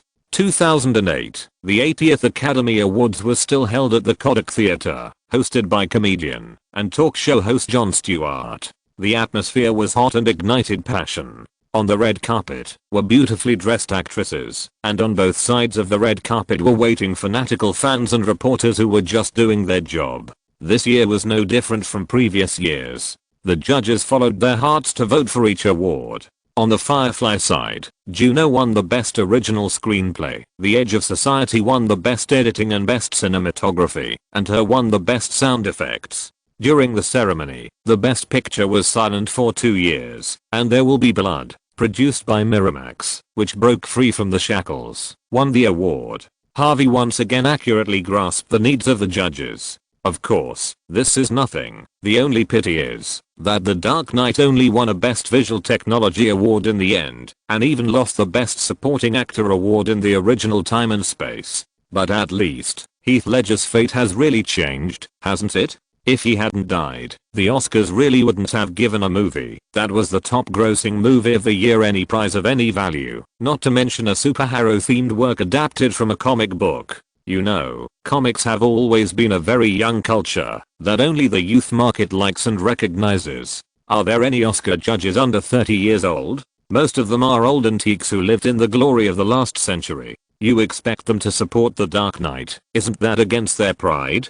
The excitement faded, and the Oscar organizing committee continued to play dead amid the public's doubts. At this time, Lyman got together with Lyman, Francis Coppola, and Sofia Coppola. It's nothing, just to keep in touch, and to continue to expand the copyright value of The Edge of Society with the fame of the Oscars. Entering March, The Incredible Hulk was completed and entered the post-production stage. Zack Snyder took over the director position of Watchmen. The film budget rose to $150 million. I guess the test of Firefly was still effective. March 13th. Los Angeles Emperor Cinema, midnight show. Muni Salas walked into the screening room expectantly, sat in his seat, and waited for the screening of The Death Penalty. He is a horror fan, and prefers exciting movies. In recent years, the one who has been very popular with the audience for shooting this type of subject matter is James Wan. The Saw series and Dead Silence have all been applauded by audiences who like horror movies. Therefore, when the release date of another horror film The Death Penalty he shot is set, it will naturally attract the support of movie fans. The cost of this work is also very low, including the pre-promotion, which cost less than $20 million. The main creators of the entire crew and the director are the most popular, and the publicity gimmick is also mainly based on Wen-style horror. There is no way. The horror movie market is so big, there is almost no demand for popular actors, and finding them will increase the risk, which is not worth it. Muni Salas quietly waited for the main film of the movie, and was also not interested in the cast list. Few people who watch horror movies care about the actors. After the movie opened, it was a relatively warm family drama, with a pair of children playing in the room and a mother preparing lunch. Of course, the routine of horror movies is that the more beautiful the beginning is, the more cruel it will be when disaster strikes. As expected, the camera turns to a gold shop, where a group of thugs robbed with guns, but after getting the money, they still shot the clerk and the counter manager to death, and then continued to search for the target to kill. They happened to break into the child's home at the beginning of the film, and shot a burst of blood. The reason these people committed murders was that they were deeply bewitched by the evil cult. This indiscriminate murder case quickly attracted the attention of the police, and then the perverted murderers were arrested. The newspaper reported that they were all sentenced to more than 20 years in prison. 1 month later, another piece of news attracted the attention of the public. The content was quite bizarre. That is, all the prisoners in the indiscriminate murder case died overnight, and their deaths were miserable. Then, the protagonist of the story appeared, the mother who had turned into a ghost and the child who was protected by her without any resentment, and the dead prisoners were naturally her handiwork. But these are just appetizers. When the murder house becomes a haunted house and a new owner moves in, the fear and inexplicable ghosts hidden in the dark, combined with the appropriate soundtrack and James Wan's imaginative scary shots, make the audience who bought tickets feel the excitement of their hearts. The scary index, which is almost the same as that of Dead Silence and the newly added exorcism system, is extremely attractive to these audiences, who like similar themes. In the theater, a few screams were heard from time to time, which was a praise for horror movies. Have the box office results come out? Well, not bad. In the second week of March, after the midnight show, Death Penalty quickly harvested the box office. With the advantage of no strong rivals in the schedule, it won $11.87 million in the first weekend, ranking first. The second place is a horror movie Shutter produced by Fox, which earned $5.29 million. Under such circumstances, it is certain that Death Penalty will make its money back.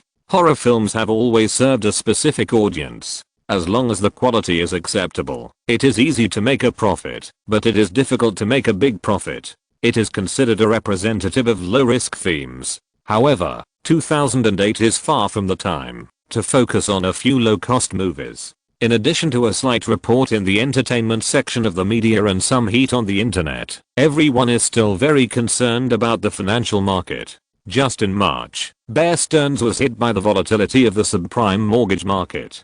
This company is one of the 5 largest investment banks on Wall Street. Although it is the smallest, its behavior is very fierce. It often uses extremely high leverage to fight in and out of the market in large fluctuations to earn assets. Moreover, Bear Stearns only recognizes money and not people. It does things in an unconventional way. In the restructuring of long-term capital management, LTCM, in 1998, Bear Stearns withstood the pressure and refused to purchase funds allocated to LTCM on a pro rata basis, and was therefore hostile to Wall Street. It is difficult to know whether there were peers behind the scenes who fueled the flames during this period, because Bear Stearns has focused on expanding mortgage-related businesses as a strategic direction since the year before last. Therefore, although Bear Stearns ranked last among the top 5 investment banks, its mortgage-backed securities underwriting volume always ranked among the top 3. Accordingly, this business also contributed half of the company's profits in previous years. Unfortunately, in times of crisis, the excessive proportion of mortgage business became Bear Stearns' weakness. At this time, Bear Stearns' debt ratio was as high as 97.24%. In other words, a small drop in the value of its mortgage securities could swallow up all its net assets. Then, inside information came, and many media began to report that Bear Stearns had liquidity problems. Panic and rumors spread rapidly. Originally, if this matter was kept secret, Bear Stearns would never collapse like this, but it spread like this. Even though Bear Stearns still had $18 billion in cash and highly liquid securities, it was still quickly sunk by the storm because the market lost trust in it. Then, Bear Stearns asked the Federal Reserve for help while publicly clarifying to the market to boost confidence. But the market was unmoved, and a large number of businesses were run. What's more, Goldman Sachs immediately rejected a normal transaction of Bear Stearns, and the rumors immediately became well-founded. On Wednesday, the 12th, the repo market closed to Bear Stearns. By Thursday night, Bear Stearns was left with only $2 billion. Then, Bear Stearns was taken over by the Federal Reserve, with part of the liabilities being assumed by the Federal Reserve. Chapter 811 Japan Toho, Subscriptions, Tickets. When the box office market of Death Penalty fell by 27% in the second week, Firefly found several media and issued a notice, namely, director Lyman's new work is confirmed to be a science fiction theme and will be starred by Edward Norton and Hilary Swank. The financial market is still brewing, and a small number of people have already started the carnival, but for ordinary movie fans, their concern for Lyman's new work is greater than the collapse of Bear Stearns, because it did not affect anyone, and was perfectly handled by the government and the Federal Reserve. New Line Studios. The interior of District 9 and District 9 is being arranged, but Lyman has begun to plan the schedule for the movie, and released the news of cooperation. Soon, he received active contact from many studios. Anyway, since joining hands with Lionsgate to open up the overseas market, Firefly has been increasingly valued, especially Lyman's project is more qualified to put forward more conditions. One of them is that the schedule for Christmas this year cannot be less than 5 weeks. Originally, Lyman wanted to cooperate with Fox, but they may have planned the schedule and were a little hesitant. Lyman didn't want to delay, so he directly found the private number of Universal executive Nassim Ellison and called him. "Hi, Nassim, are you available now? This is Lyman. Well, what's up? I have a science fiction work with a budget of $130 million, and I want to cooperate with you. Do you want the distribution rights of the project?" Ahem. Nassim Ellison didn't catch his breath and was confused by the news. Under normal circumstances, who would know that Lyman called to talk about a new project? He thought he wanted to talk about the Hulk because several previous calls were about this. It's mid-March now, and it's not far from summer vacation. As for the new project, Universal certainly knows the news released by Firefly. Although the specific content of District 9 is confidential, the main creation of Lemon plus Edward plus Hillary is enough to make people look forward to it. After all, the last science fiction thriller directed by Lemon was The Mist, which grossed more than $400 million worldwide. Is it guaranteed? Of course. Do you want me to come? Can you spare Christmas this year? Lemon reminded. I'm not afraid to tell you that our company really doesn't have any plans for Christmas, so it's okay to free up the only 5-week promotion period. Universal's production pressure this year is quite high because Universal is a studio that prefers to produce low-cost comedies. There are not many independent blockbusters every year, which is far less powerful and bold than Warner and Paramount. In addition, Lionsgate's successful breakthrough has made Firefly's situation even more detached. The two big selling projects have laid a network of overseas interests, and Universal's attitude towards Lemon is mainly to win him over. He was still very enthusiastic when he heard about this. Lemon hummed and said, "It's not easy to talk in detail over the phone. I think we should make an appointment for a formal talk. What do you think?" Nassim replied excitedly, "Do you think tomorrow is okay? If it is a formal negotiation, he will have to communicate with the board of directors and other department executives." "Okay, let's meet tomorrow morning at the Universal Studios studio building." For James Wan, the recent days are very comfortable, busy, and happy. After the release of The Death Penalty, he either interviewed and published articles, or went to major cities to visit theaters and promote the film, and then watch the box office results slowly increase. Perelman, who was thousands of miles away, also had a deep understanding of this kind of accumulation. Since he took on the task of contacting overseas distributors to establish a global distribution network, his workload was also very large, but his salary and benefits were also increasing rapidly, including his company's status and voice. He knew that, when he completed these, he would become the general manager of the film and television copyright department.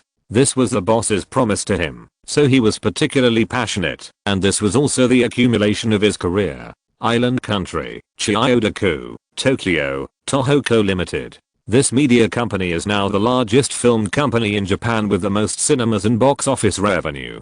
And Toho also makes full use of its own distribution and screening system, a total of 350 theaters, to screen works produced by other companies and independent producers, reducing its own investment in filming. Among them, in overseas business, most of the films released by Toho are foreign films, especially American films, and at the same time, it focuses on developing cooperative filming business with foreign countries. Well, Lionsgate is cooperating with this company, so after Perelman spent half a year to get distribution sites in China, South Korea, Singapore and other regions, he also came to Tokyo. Then it was a process-based pace, renting a business floor, recruiting local Japanese film talents to register a company, hiding Firefly capital, and then contacting local strong distributors, such as Toho Company. Doing this is similar to Lionsgate's routine. Until the distribution network is completely formed, it will not reveal its intentions at all. There are so many film companies established every year, who would think so much? Anyway, the initial stage is just to invest money, organize a promotion team, and contact and familiarize with distributors. In the temporary office, Perelman soon received several resumes. There are also many film practitioners in Japan, and there is no need to poach people. Just post recruitment information, and choose from them. Anyway, the local personnel in these regions are just communication tools, and the site managers will still be transferred from the parent company. The configuration of the teams organized by Perelman is the same, unless it is proved that they are capable of taking over and not damaging the interests of the company. But now there is not even a specific project, and it seems that there is no interest or no interest. Outside the door, Yuichiro Ida looked at the somewhat shabby interior, and for a moment hesitantly wondered whether he should go in. Could it be a liar, the kind who would scam people and run away? He thought. There are also many bad things in the Japanese film industry. There are many liars like this shell production company who use a specious movie script to attract investment and then run away when it comes to filming. However, the salary conditions and the recruitment information are quite attractive, 900,000 yen per month, and the requirement is to be engaged in film distribution and related businesses for more than 5 years, which he also met. With the mentality of coming here to see the situation, Yuichiro Ida still knocked on the door and stepped into the office. Inside, Perelman was looking through Toho's personal information. Seeing that someone else came to apply for the job, he casually pointed to the seat in front of him. After the person sat down, he said, "Did you bring your resume?" "I did." Yuichiro Ida handed it over respectfully. Perelman took it, looked at it carefully, and asked, "You worked at Nikatsu for 8 years. Why did you leave?" "I left on my own initiative, because of some family matters." After a chat, Perelman politely asked the person to leave. After sorting out the job seekers he had received in the past 3 days, he picked out 2 who impressed him the most. One of them was Yuichiro Ida. The rest was to get familiar with Toho's distribution department, and then wait until sites in other regions were established one by one. Chapter 812. Cooperation with Universal again. Please subscribe and vote. March 25th, Monday. At around 9 in the morning, Lyman and the company's legal staff arrived at 100 Universal City Avenue, located between Los Angeles and Burbank. This park is as magnificent as Warner City, revealing the heritage of the Big Five. Speaking of which, Universal's parent company Comcast, the second largest internet service provider in the United States, had a revenue of more than $870 million in advertising business last year. In 2004, it proposed to acquire Walt Disney Company for $66 billion, but eventually gave up the acquisition due to opposition from the other party. It's just that, even though Universal has such a big supporter, Comcast's support for Universal is just so-so. As long as the performance is poor, it will be reprimanded. It is not as good as Fox's position in News Corporation. To put it bluntly, they are engaged in broadband and internet services, and Universal is only focused on the partial drainage and monetization of media channels. News Corporation's goal for Paramount is to be the head of the entertainment industry. Moreover, Comcast is very clear that the film and television industry is not something that can be played with money. It must produce content that the audience likes, otherwise it will be useless. And it happens that there is no rush for this kind of thing, which makes Universal always stagnant. If they make blockbusters, they are afraid of losses and the position of management will be lost, so they can only make more projects that are easy to produce profits, such as low-cost comedy themes, like the Meet the Folks series, the American Pie series, Bruce Almighty launched with Jim Carrey, or Johnny English, Bridget Jones's Diary, The 40-Year-Old Virgin, etc. In the past few years, Universal has focused almost half of its attention on comedy. It is simply a comedy professional, and the output of the same type is too much. So for the first-line blockbusters that Firefly may cooperate with, and they don't have to bear any risks, how can they not welcome it? The girl at the front desk had probably been told that when she saw the visitor, she should greet him and make an internal call. Soon, Nassim Ellison came with several executives to greet him. After exchanging pleasantries, they went to a well-decorated meeting room. Both parties were efficiency conscious, so after a few simple pleasantries, they still had to talk about the project. Lyman took out the prepared documents, which included market audience analysis, the prospects of the science fiction market, and some information about District 9, and handed them to Universal.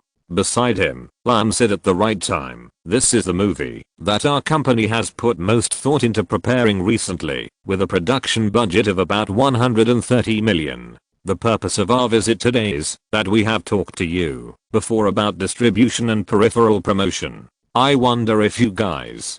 Nassim smiled and took over the conversation. "Our company still recognizes Mr. Lemon's directing ability very much, and we are also very interested in this cooperation. We can guarantee the Christmas schedule this year, but does your company have any other requirements for North American channels and overseas distribution?" When Lemon heard this, he raised his hand rudely and interrupted. "I only talked about overseas distribution. It has not been clearly stated that North America will take over. As you all know, Firefly has its own distribution system. Nassim was not annoyed.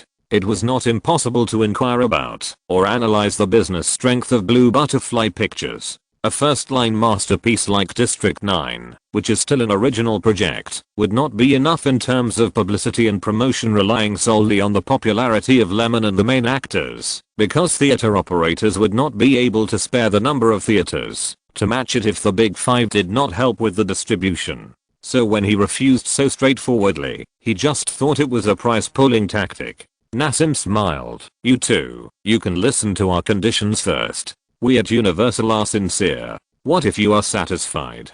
They are still optimistic about District 9 internally, mainly because Lyman is worthy of this expectation. Apart from anything else, as long as it can achieve the same results as The Mist, Universal's distribution operation will not only help the channel business, but also have a considerable profit margin. Well, at least there is no need to consider whether the project you invested in will lose money. Therefore, after a small meeting yesterday, the senior management of Universal has decided to actively strive for the distribution business of the project. The conditions offered by Universal to take a 15% commission from the box office, a 13% commission from offline sales, and to bear the costs of copy recording and transportation made even Lam, who was standing by, a little tempted. Compared with the 15% revenue from all channels, it is indeed a concession. However, it has not completely reached the psychological expectation. Lyman said calmly, not enough. If that's all, I still hope that Universal will not participate in the North American distribution, and the majority of the distribution rights in the North American market will belong to Blue Butterfly.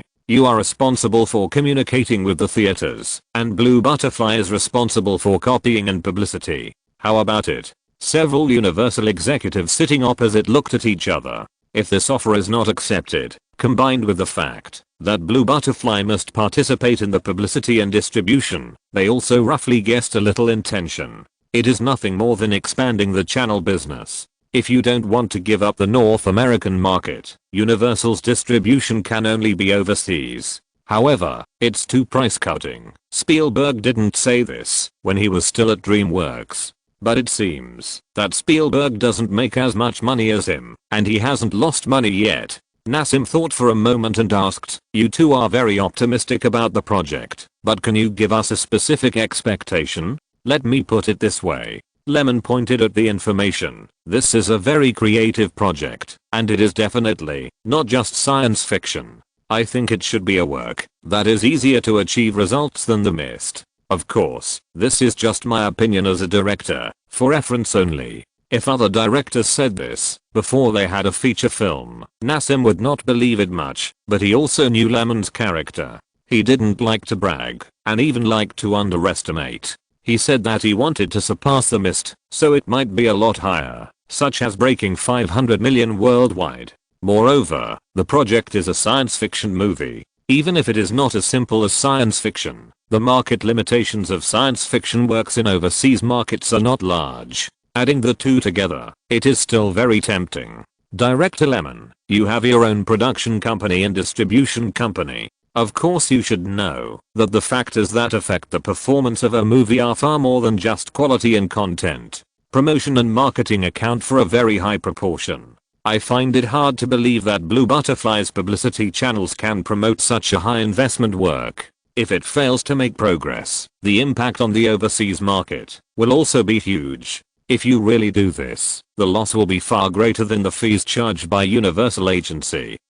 In a word, Blue Butterfly may not be able to bring so much media traffic, so there is no need to force it. Lyman said, I don't deny the importance of publicity and promotion, but if the film itself is not worth investing resources, even if there is that channel strength, it will be useless. I'm confident in my project, and willing to spend money. As long as Universal provides enough theaters, we can talk about the next step. This is also very reasonable. Lyman's greatest advantage is the market vision from the experience of later generations, and the production experience accumulated over the years, which allows him to find out the shortcomings of certain projects, and then find ways to supplement them. For example, he can avoid stepping into the pit again in advance for some brain-dead plots that were criticized after being filmed.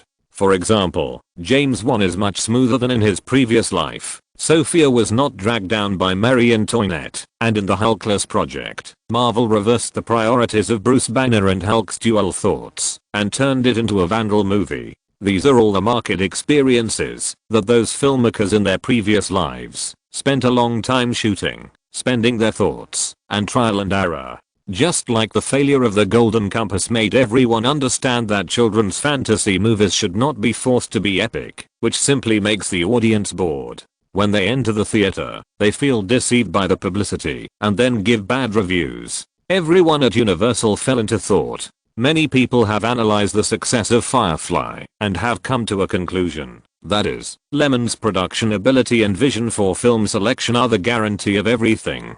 Every year, they can produce works that far exceed the market return law. Dark horses always come from Firefly. Once or twice is lucky, but it has been 5 years, so it really has a good vision. If Universal is so awesome with their channel system, wouldn't they have punched Warner and kicked Paramount and won the first place in market share long ago? Isn't it because there is no guarantee?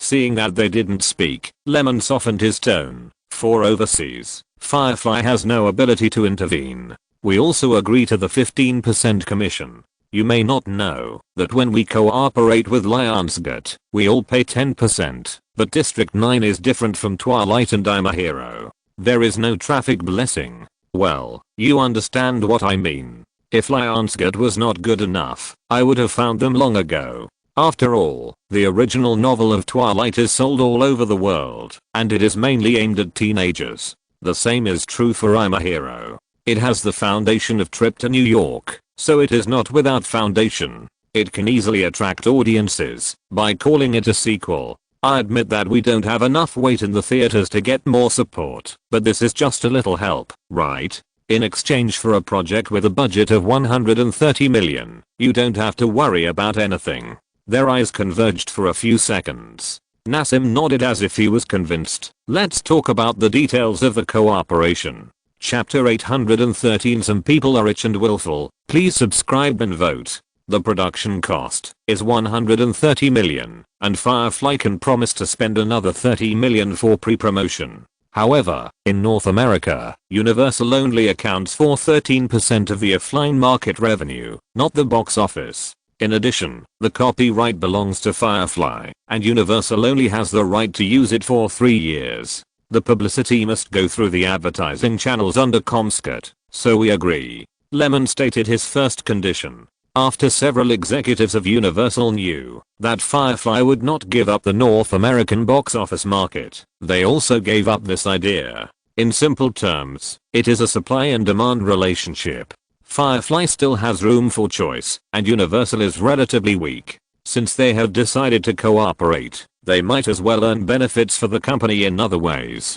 For example, in the advertising business, taking on hard advertising, laying out, helping to contact TV stations to show trailers, etc. Firefly always has to spend so much money, and Universal can make a little money. Anyway, there are so many advertisers on the market, it is better to share it with our own people instead of looking for other companies. Of course, as long as the effect is consistent, Lyman doesn't care where the money goes. It will be invested anyway. He waved his hand and continued, when that time comes, I will let Lyman contact you. In addition, Universal guarantees that the number of theaters opening on Christmas Day will not be less than 4,000. The film can be screened internally by theaters several times. We guarantee the project, and you guarantee a sufficient share of the film schedule. The scale of 4,000 theaters jointly screening is not considered large today because the number of screens has increased, and the number of film openings will only rise rapidly.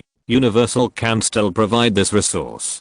Seeing that the other party had no objection, Lyman said again, Universal shall not interfere with the filming of the project, but can supervise the expenditure of funds. Firefly did spend so much money on the filming. If the advertising business is connected by you, you must provide traffic promotion support that matches the funds. The specific requirements are that the preview screening of the TV network must be posted at the end of the popular series, and the hard advertising must be laid in the areas with large traffic in cities in each state. Similar requirements are very reasonable. After spending the money, the quality must be raised. It is impossible for the publicity treatment of 30 million to be the same as that of 5 million. Firefly has cooperated with so many production studios and knows a lot of things. Universal did not want to cheat. It just provided such services and made some business money, which was regarded as generating income for other departments. Finally, Lyman mentioned another point, that is, the first share of the box office profit must be settled within 1 month after the film is released.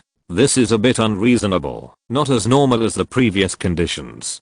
Because the theater chain is slow in sharing the box office profit. After a delay, it will basically be delayed again after it is handed over to the distributor. Moreover, such a large amount of money in the account can generate income, so it is better to be slow. Therefore, generally speaking, the film industry settles in March. Those who want more cooperation may be more active. This feeling is like the distributor of the project income has not received all the profits, and the distributor has to pay the producer's share first. Lyman also knew that the last point was a bit excessive, but there was no way. Universal was a big company, while Firefly was in a period of rapid development. Many places had to spend money, not to mention that he wanted to buy a wave of buildings at the bottom in the second half of the year, so he had to have a lot of cash in his hands. Because after the collapse of housing prices, many people only recognize this. In addition, they also supported Marvel, a big blood-sucking company.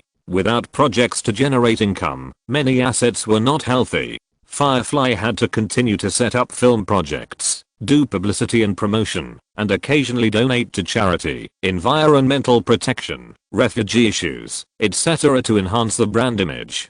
Don't they all have to spend money? In a word, there are too many places to spend big money in the second half of the year. In order to ensure the capital chain, this year's film must quickly recover and get profits, and can no longer share the account slowly as before. Not only Universal, but also Warner, Firefly will urge more at that time.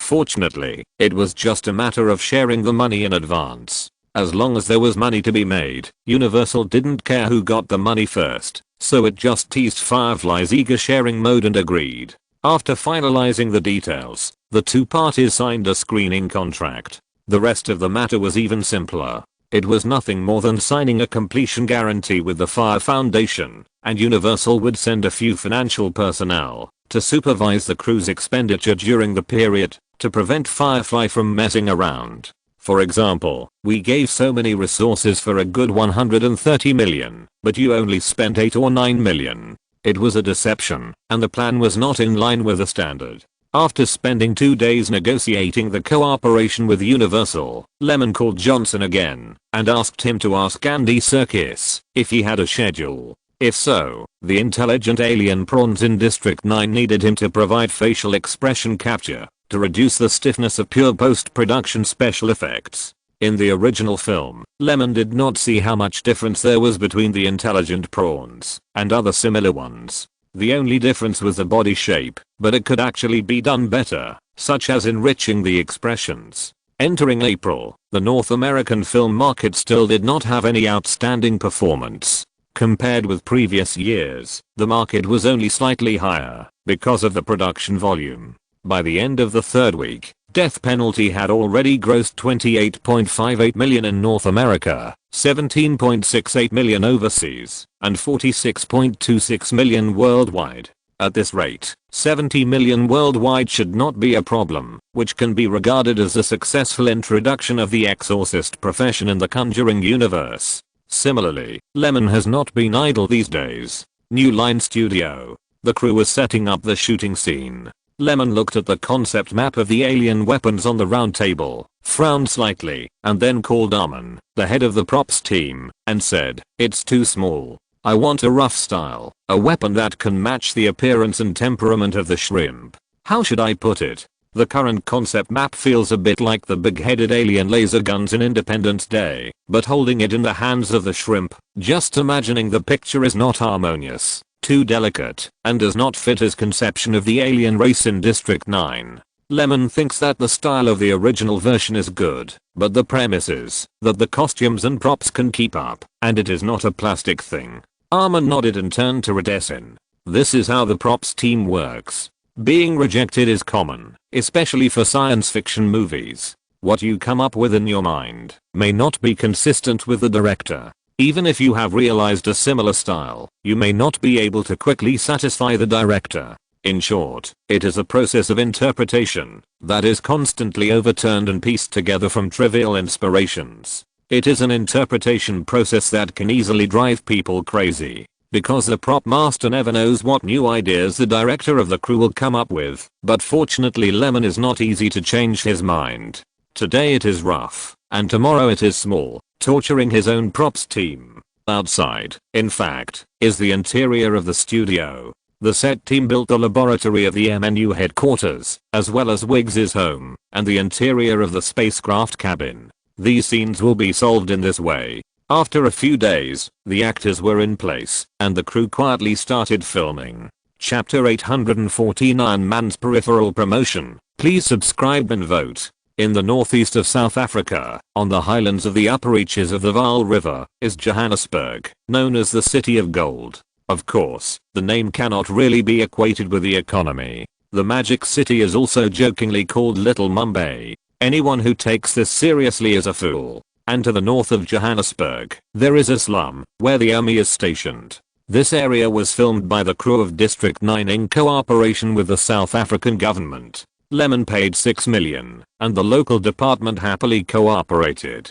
Besides, these people are at least somewhat famous. If something goes wrong, it will be a diplomatic incident, and they dare not mess around. At noon, everyone had a meal, rested for a while, and continued to work. After shooting a day's scenes, they packed up and returned to the hotel in the city center.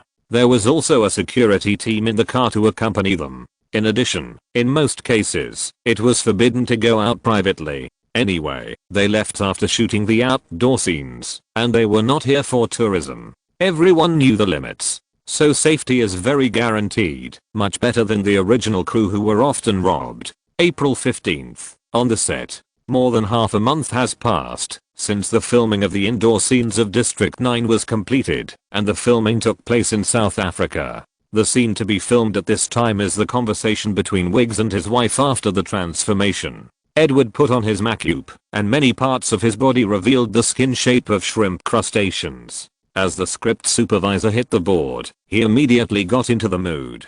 Don't give up on me, okay? Because I never give up on you, okay? Desperate, even thirsty. I didn't. But Dad said you did that kind of thing. Wiggs, is that true?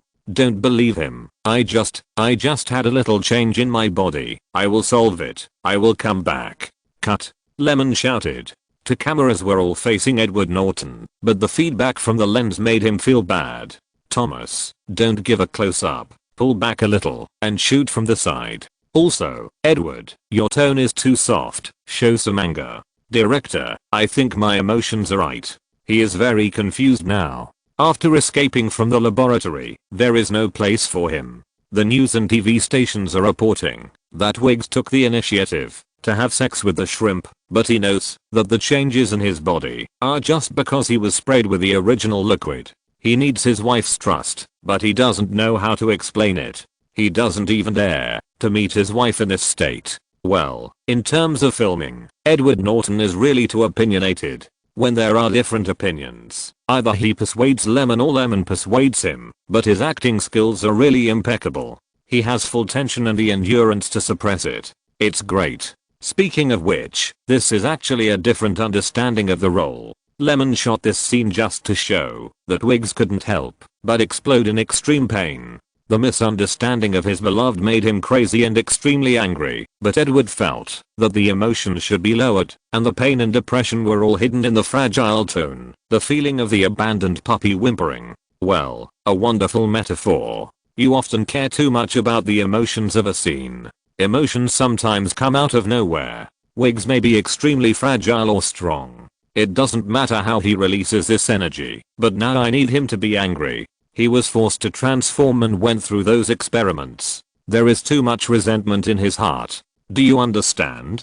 I need wigs to vent such resentment. So, your performance in the first half was very good. Keep it up. But when the wife mentioned her father-in-law, your tone should rise, with hatred and anger, and even before you don't believe him, it's okay to add a few swear words. Imagine yourself, the person who took the initiative, to throw you into the experiment. I hope there is a devil in Wig's body. I know he is violent, but he loves his wife very much, doesn't he? Wouldn't it be better to show the weakness? After being crushed appropriately, he has been abandoned. Humans have no room for him, and only want to send him to the dissection table. To the shrimp, he is also an alien.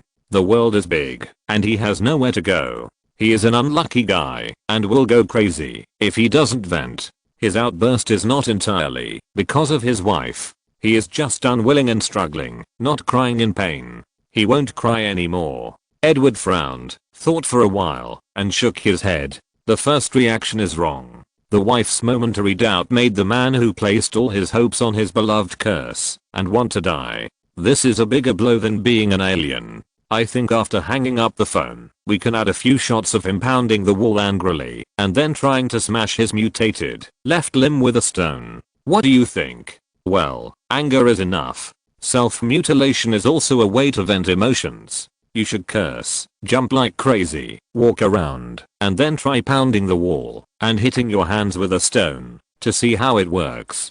The two's discussions usually ended like this. To be precise, Lyman is a director who likes to listen to the opinions of actors. As long as the expression ideas are right, it is good to add some body language or facial expressions to enhance the appeal. Soon, a satisfied affirmation of cut. Very good. Prepare for the next shot was heard on the set. When Johannesburg was covered with the veil of night, Lyman returned to the hotel and had dinner with several main creators. He began to inspect the results of today's shooting and asked Ryan to inform the resident team sent by Digital Domain of some shots that needed to be processed. The special effects of this film are concentrated on the prawns, such as their spaceships, weapons, and the cool killer armor. Soon, Andy Serkis will also go to South Africa because he has to match the expressions of the intelligent prawns. According to the plan, this part of the shots should be done this week and then go to Vancouver to shoot some urban scenes. If nothing goes wrong, it will be finished in mid-May and enter the post-production stage. In fact, there are some delays in the middle, otherwise it will be faster. After all, Iron Man is scheduled to be released on May 2nd, which is the first big drama produced by Firefly after taking over Marvel, and he has to be there. After some calculations, the schedule is quite tight. District 9 has been running in for so long, and the filming is still quite smooth. After finishing the filming in South Africa, the crew returned to Los Angeles and rested for 2 days. The behind-the-scenes team set off for Vancouver, but Lyman and the actors stayed. Office. Lyman is reporting on the release plan of Iron Man. Just like in the original Time and Space, after Marvel greeted Warner, the first premiere location was arranged by China Film Agency in Kyoto. These days, Hollywood studios have gradually begun to pay attention to the Chinese market, but they don't care so much. After all, the share is too small. Only Marvel actively cooperates with the mainland's publicity and distribution. China Film said that May 2nd is not possible and took the initiative to communicate and set it on April 30th, 2 days earlier than North America, highlighting a focus.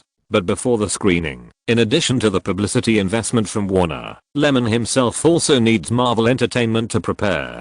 In the original Time and Space, Marvel entered the production field to develop image peripherals and activate other businesses, so they are very businessmen and are willing to listen to the opinions of the audience. For example, some parts of Thor 1 were criticized, so they tried to change them immediately until the third part ushered in an explosion. As for what Marvel Entertainment is going to do, Lyman already has a rough idea of the corresponding development plan. After all, Marvel's peripheral market in the past has exceeded 100 billion, and many routines are already made. For specific methods, you can even refer to Warner's promotion of Watchmen. At that time, Warner executives also felt that comics were too niche and would definitely fail relying solely on fan support, so they prepared 900,000 sets of comics in advance and put them on the market for free, directly raising the momentum of the comics. Combined with the promotional slogan of the Hugo Award, it was still quite attractive to passers-by. Their goal is to allow people who have not read the comics to learn about it first, deepen their impression and arouse their desire to watch the movie. With reference to these promotion cases, Lyman decided to apply what he had learned. He first formed an Iron Man senior team with Marvel Entertainment's comics department, stores, and toy factories, and then printed 500,000 sets of comics in advance to reward fans. At the same time, Iron Man's single volumes were sold at a reduced price. Another surprise was added, such as Mark I to 6th Armor, and 6 lucky people were randomly selected to receive a pair each. You know, this is a proportional wearable. Although the material is not as good as in the comics, the cost is also $5,000. In the future, the price will be $12,000 in cooperation with Hasbro. The other is a local tire and custom model, $320,000 per pair. The latter is ordered by Marvel Toy Factory, and there are also 115 and 130 figures, which are cheaper. The worst ones are $228 and $128 each, and Hasbro's channels will help sell them at that time. Lyman roughly calculated that this promotion model would only cost more than 40 million yuan in advance. To make toys, it is necessary to sign a contract with Hasbro in advance, and in order to take care of the market, the cost is borne by Marvel. After all, if the toys cannot be sold, Hasbro will not let them fall on their hands. However, as long as the movie performs well, the market heat it brings will definitely make Marvel peripherals a lot of money. Betting in advance still seizes the opportunity. After all, the audience's desire to buy peripherals must be the strongest after watching the movie, and they may even make impulse purchases. In the past, Marvel was constrained by funds and did not cooperate with such a large amount of money. It was only after it was acquired by Disney that it often did so. Of course, Marvel movies make money because it is easy for the comics industry to accumulate hype. Moreover, the hype plus era has long arrived. The income of Spider-Man once made Marvel executives jealous and said some sour words to blackmail Sony. It is conceivable that the benefits will continue to accumulate. In the era of big hype, the chapters shot will be reduced in the future, and no more words will be spent. After all, we have 800 chapters, and we have to get rid of the small perspective. What do you think, fellow book friends? In addition, the mainland scenes are all glossed over, not only because it is American entertainment, but also because I don't want to be targeted by censors. PS. Welcome to discuss more. I have been single player. Chapter 815. Ground promotion and traffic. Please subscribe and vote. Director Lyman's new film will be released in North America on May 2nd.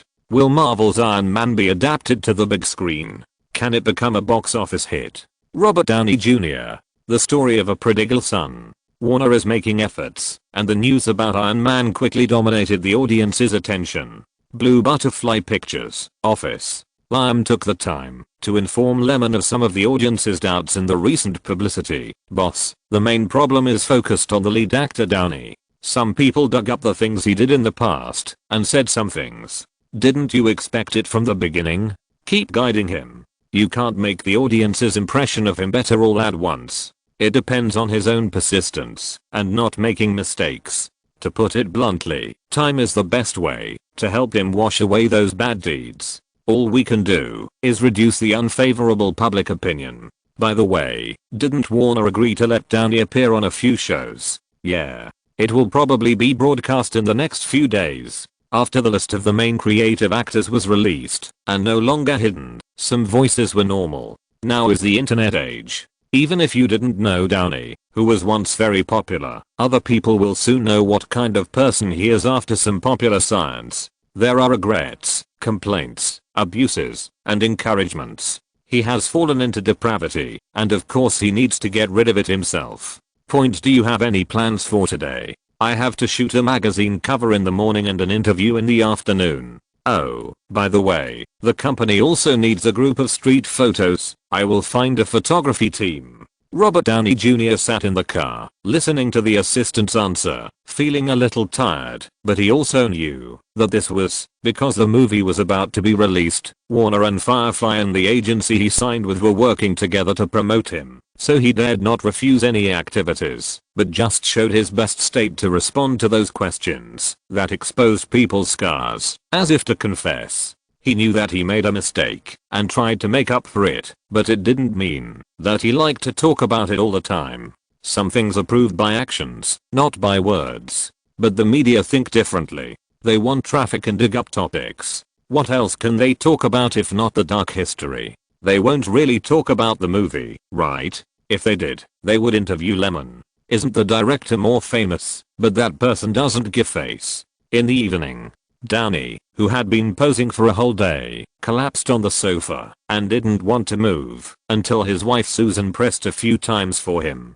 To be honest, seeing the current situation, Susan was very happy. This is why she encouraged Downey to act in big movies, even if the salary was low. The more people around him are familiar with him. Downey has quit for 3 years, and the few movies he starred in the meantime didn't make any waves. For an actor, it is more uncomfortable to have no popularity than to be scolded, which means that no one cares, and even the circle will forget you, because you are not worth reporting. Although it seems that his scars have been exposed all the time, at least his image is getting better, and the audience is reacquainted with a different Robert Downey Jr., an excellent actor with humor and emotional intelligence. The rest is to watch the works. To play the role well is the job of an actor. The audience is not stupid. No matter how much you talk, you will still be scolded if you don't have good business skills. But if you act well in a movie, everyone can see it with their eyes without explanation. The couple looked at the slightly unfamiliar and humble person in the talk show, and then looked at themselves in their daily life, and turned off the TV. Is Firefly so confident that it can win the market? It's a big deal. Carlos, the president of Columbia, who had been paying close attention to the market, strode into the office and did not forget to talk to the distribution executives beside him. 500,000 comics will be given away randomly, and the price of Iron Man's single volume will be reduced. It is said that Hasbro has more than 30 million goods in reserve, just waiting for the movie to be released and launching Iron Man's image peripherals. But if this fails to create popularity, I'm afraid most of them can't be recovered. Distribution executive Gareth Antoinette, standing next to Carlos, was more optimistic. With the market appeal accumulated by Lyman, as long as the quality of the movie is not bad, it should not lose money. I think they also hope to open up the situation quickly. I heard that they haven't given up on co-developing Spider-Man. Yes, but don't pay attention to it. Even if Iron Man can succeed, it will not affect our own development plan. We just need to grasp the market in our hands. Wait and see how far Iron Man can go. Just as the top executives of Columbia paid some attention, Marvel Entertainment was not idle either. Of course, the phrase big money is actually more of a joke. Columbia spent more money to promote Spider-Man, but the method was different. After all, they would not help Marvel Comics promote the character's single volume. When Marvel gets the bonus of Spider-Man, it will be after the movie is released and becomes popular. Tuesday morning, Marvel veterans finally feel that they are not marginalized. Department employees began to distribute and promote with Hasbro people. At the same time, Marvel's official website on the internet also released high-definition pictures of several armors, with several eye-catching titles. 6 armors are given away randomly. The movie will be released on May 2nd. The comic book of the same name is greatly reduced in price and 500,000 copies are given away for free. In order to seize the market and quickly open up the situation, some groups and some hungry people in later generations often send benefits to users. In the early days, they could really get it for free, but later it became coupons, and they were coupons for restaurants and hotels that they didn't often go to. The same goes for instant discounts, 5 yuan, and free delivery. Anyway, the platform will not lose money, and the market is king. Marvel is certainly giving out benefits, but the attention it can attract is really a very cost-effective publicity. In just a few days, the number of website visits has skyrocketed, and each one is a potential movie-watching customer. Why? The main force of internet users is a very young group of people. They are naturally loyal to comics and may have chased them when they were young. Although Iron Man is only ranked second in popularity, the image of this character is quite likable, down to earth, and even has a bit of a ruffian temperament. The development value itself is okay, which is why Marvel executives have so many choices, and the first pioneering work is Iron Man. First, the main storyline is easy to adapt, and second, the difficulty of shooting is not high. Only the armor is a little difficult, but it is very likely to succeed, taking the first step in independent adaptation. With the troops divided into two routes, online and offline push, Lyman and Kevin Feige sat in the center and asked about the progress of each group. Most of the replies received were positive, especially after Spider-Man became popular. Marvel fans increased a lot, and they would also be interested in Iron Man under the same camp, not to mention that the director has a strong reputation. Maybe sometimes not. So many people like the movies made by Lyman. After all, the subject matter and content are a threshold. Those who are not satisfied will not come, but the market evaluation has never said that it is a bad movie or not attentive. With the help of Hasbro's channel, licensing the image, Hasbro promotes the toys and sells them, and they make the most money. It is profitable, of course positive, because of this, relying on the supporting publicity strategy, the traffic of Iron Man is getting higher and higher, and it has the potential to sweep the screen. Seeing all this going on steadily, Kevin Feige is full of energy in his heart, mainly because he is very satisfied with the efficiency of publicity and promotion. This is much better than in the previous life. Although Paramount in the original time and space did a good job, it was not routine enough and did not allocate resources to help Marvel Entertainment integrate its business. More importantly, comics and peripherals radiate movies. Movies may in turn form a market effect and promote peripheral sales. This is conceivable. The boss is good at developing products, Kevin Feige thought inexplicably. A few days passed. With trailers, interviews with the main creators, appearances on TV shows, hard advertising and supporting peripheral promotions, the film became more and more popular, and Lyman went to the Warner building. The purpose was simple, just to determine the publicity expenses and subsequent publicity plans. These days, Warner was also a little surprised by Lyman's hand, but thinking that the better the performance of Iron Man, the more Warner could get, there was no extra thought. Although as partners, both companies are developing comics and are absolute competitors. But Warner does not value DC as much as Lyman and does not think that the two sides will never stop fighting. After all, if you really want to be serious, all studios are Warner's enemies, and Warner has the same attitude as Columbia. Even if Iron Man is successful, what's the problem? Can it have a box office of 900 million, comparable to the market cake of the Batman series? The iron must be hard, and the temperament must be displayed, so Warner still fulfills its distribution responsibilities very seriously. If you're listening to this novel on a channel other than Fanfic World, it means they downloaded and uploaded it without effort. We cordially invite you to visit our channel, Mundo Fanfic Novelos. There you'll find the original version of this story and you can explore many other novels of various genres. We're waiting for you to immerse yourself in a world of incredible novels. Chapter 816. This wave is about learning mathematics, physics and chemistry well. Please subscribe and vote. April 30th, and on May 1st and May 2nd, it earned 30 million yuan in 3 days in the mainland. When the relevant news came back to North America, Marvel was very excited, but the public did not pay much attention. Today, the Beacon country pursues happy education, and it rarely opens its eyes to see the world. Some of them don't even care about the black people, who have lived together for 100 years. How can they pay attention to places farther away? This is why the United States is said to be very closed. On the streets, students on vacation went to watch movies in groups of 3 or 5, and the summer season was ignited. Then, the well-known American polling organization Fandango Pollsters launched a summer online fan voting event from April 13th to 30th, and the final results were released.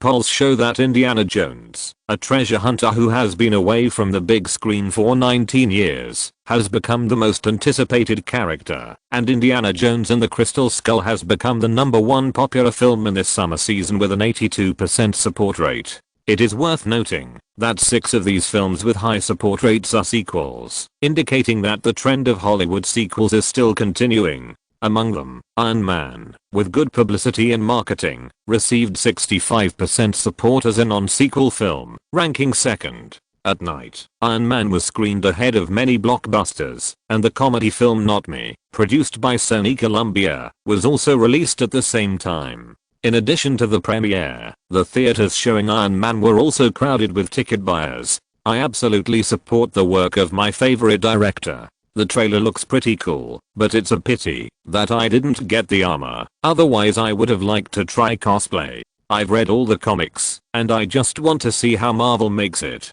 Yes, what it's about. The audience's expectations are of course high, mostly because the work has a large flow of traffic, and they unconsciously arouse the desire to watch the movie. In addition, there are still many comic fans of this movie, and the number of people who buy tickets in advance is quite good, but more passers-by are still holding a wait-and-see attitude. In the internet age, whether a movie is good or not, what is the selling point? You can know after the movie is shown, and it is easy to make a choice. In North America, Warner directly arranged 4,105 theaters for the movie, which is also because the quality of the internal preview of the film is worth their investment, and the pie is bigger and the profit can be shared. Pershing Square in Los Angeles. Wooly Crouch bought a ticket and entered the theater with some excitement, looking at a peripheral display cabinet specially set up for Iron Man in the theater. He is a comic fan and rarely misses movies produced by Marvel. Unfortunately, he was also one of the fans who didn't get the armor, so looking at these exquisite Iron Man models, figurines, and dolls, it was impossible to say that he didn't want them, but he touched his trouser pockets and thought, well, at this price, he could still afford it. But in the end, he still entered the theater first, and his desire for peripheral consumption had not yet reached its maximum. To put it bluntly, the strings in his heart were not enough to be aroused. Wooly Crouch sat in the back seat, watching the theater constantly entering, and soon more than 80% of the seats were occupied. Movie theaters, what they want, is a crowded atmosphere. Even though it was a little noisy before the show, everyone was in a good mood. Soon, the lights dimmed and the Marvel logo flashed. Yes, the miracle began. In order to take care of those who have not read the comics, the opening is a popular science, broadcast in the form of photos, news, etc. It mainly talks about Tony Stark. Before he became Iron Man, both his parents died. He graduated from MIT with honors at the age of 17, and returned to the family business Stark Industries at the age of 21 to become the new president, and he was rich enough to rival a country. After the background introduction, the audience felt a little involved. The camera turned, and Tony's father Howard's partner Roby was holding an award ceremony for Tony. Everyone praised him, but Tony was not there. Bald Obi had to explain. As we all know, Tony is a workaholic. As soon as Obi finished speaking, Tony appeared in a casino. Seeing him surrounded by beauties and spending money freely, the audience was amused. Is this also work?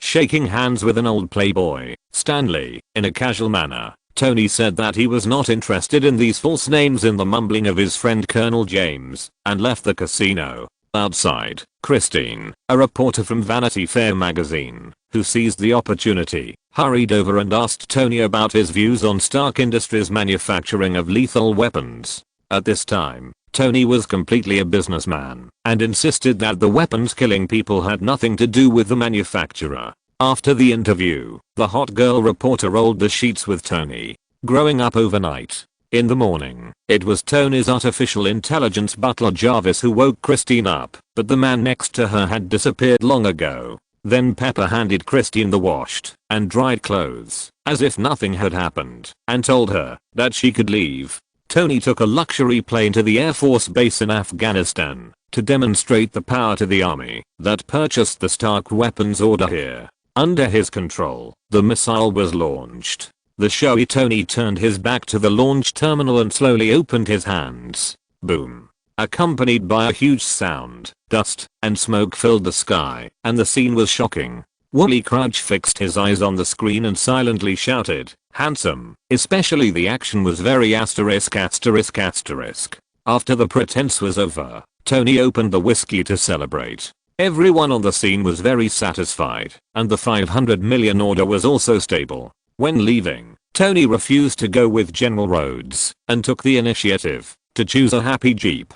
But in fact, there were 3 fully armed soldiers sitting on this jeep, and Tony still had a sense of propriety. The only embarrassing thing was that the space in the car was very narrow, and Tony still had an unfinished whiskey in his hand, and looked at each other with the 2 soldiers sitting in the same seat. The soldiers were restrained, and Tony couldn't let go either. But who is Tony? He is humorous, and has no shortage of money. He can tell jokes to ease the awkwardness when there is no topic. As the jeep was moving, the soldier who was chatting politely expressed that he wanted to take a photo with him, and Tony readily agreed. But something no one expected happened. Just as the 2 of them found a good angle to take a photo, there was a sudden explosion in front of them, followed by a burst of gunfire. Tony, who didn't understand all this, hurriedly got out of the car and hid behind a big rock, took out his mobile phone, Apple, and called for help. Turning around, a familiar bomb with the Stark logo flew over. Just like that, the confused Tony was knocked to the ground by the airwave, and he didn't know whether he was dead or alive. When he woke up, his ears were filled with incomprehensible voices and a group of masked thugs who looked very fierce and hard to mess with. Tony was surrounded in the middle, wrapped in bandages, and someone in the front was recording something, but he soon fainted again. In the dim light, Tony woke up again and soon felt an unknown round device on his chest. In front of him, there was a stranger shaving in front of a mirror.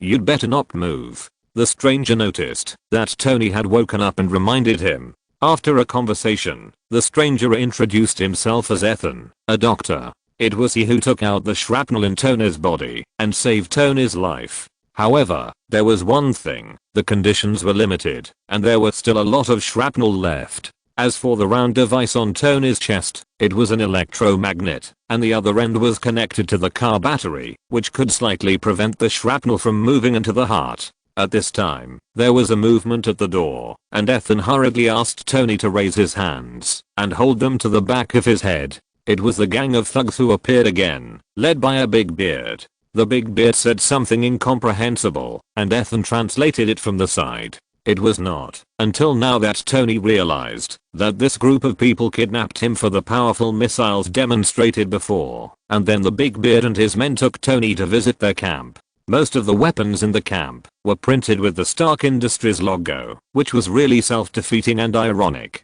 Tony, who had figured it all out, was disheartened and said he didn't want to help the thugs make more lethal weapons, even if it meant death. In the cave, Ethan didn't think so. He also said that, since things had already happened, it would be better to give it a try and look for a chance to escape. Tony listened and gradually became a little angry. He asked the thugs for equipment and materials, commanding a bunch of people to run around, and the soundtrack began to become urgent. In order to solve the dilemma of having to hold a battery in his chest to sustain his life, Tony first took out 0.15 grams of target element from the inside of the weapon and told Ethan that this was what they needed most now. In the monitor, the bearded man asked his men to monitor Tony's work day and night, but they couldn't see anything unusual. This was a crushing IQ. Chapter 879 Iron Man. Please subscribe and vote. In the theater, the audience stared at the screen very seriously. In fact, compared with some particularly excellent movies, Iron Man may not be very eye-catching. The 3-stage structure and the product of the assembly line, but at this time, it can still be used as a stimulant in the summer season when the movie market has just opened. After all, most audiences do not have high requirements. The plot is not stupid, the actors perform well, don't be awkward, there is no pretentious deep and high-minded intention, and there is industrial technology beauty to stimulate the senses, so that the audience feels that the money for buying tickets is not thrown into the water. In the laboratory in the cave, with the help of Ethan, Tony built a small arc reactor to replace the energy battery needed by the electromagnet on his chest, and then took out the drawn drawings to show his breakout equipment, a set of steel armor. The parts were built one by one, and the bearded man and others also found abnormalities from the monitors and felt that Tony was not helping them build missiles. The thugs were very angry and rushed into the laboratory with guns. Faced with questioning, Ethan insisted that these were the accessories needed to build missiles. The mob leaders didn't believe it, but they didn't understand the technology, so they had to threaten Tony and give them one last day. Ding ding. Ding. Tony focused on forging iron and made the last mask. Then, with the help of Ethan, he put on the armor with great effort. But because the power system of the armor needed time to start, Ethan picked up a gun and rushed out. This time, he never came back. After a short dramatic tragedy, Tony, who had turned into Iron Man, fought back against the fierce shooting. Ordinary firepower was ineffective against him, but his modified grenade and flamethrower were the nightmares of the mob. After the entire camp was destroyed, Tony activated the flight function of the armor in the fire, but due to the damage of a small gear in the battle, the armor fell down after flying for a short time. After a long time, military search and rescue personnel arrived. After returning to the United States, Tony, who had escaped this disaster, figured it out and held a press conference to announce the closure of Stark Industries' weapons manufacturing department. Offstage, an agent from the Strategic Homeland Defense Attack and Logistics Support Agency was somewhat interested in Tony's experience. Amid the uproar of the reporters, the bulldober's face changed. As soon as the press conference ended, he pestered Tony. "Have you considered how much the company's stock will fall by doing this? How much will the loss be?" "Tony, we are just a manufacturer. I always thought my weapons were protecting the peace of this country until I saw them in the hands of those thugs. Then do you want Stark Industries to produce baby bottles? Maybe the arc reactor will be good." Tony insisted.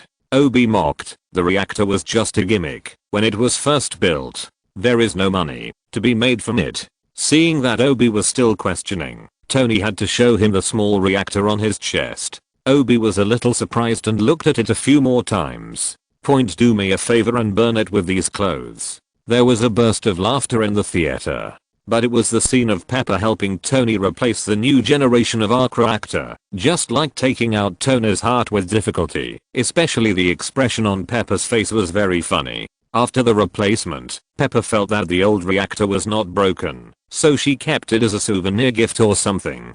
The scene changed. The thugs were not completely wiped out, and they found the wreckage of the armor that Tony took off when he fell in the desert. Tony himself started to develop a new generation of armor in the basement. Various black technologies and creativity made the audience very addicted. That night, Obi came to Tony's house and told Tony that you have been removed from the board of directors. He also said that, since you plan to study the arc reactor in depth and want to regain your seat, you should come up with some convincing results. After that, Obi pointed to the reactor on Tony's chest. Tony ignored it and refused directly. In the underground garage, Tony was testing the performance of the new armor. Try 10% thrust first. The energy started, and Tony didn't control it well. He was pushed and rolled against the wall, and then fell to the ground painfully. Then it was the second and third time. Pepper came in and saw this scene and walked closer and asked, "Didn't you say you would no longer make weapons?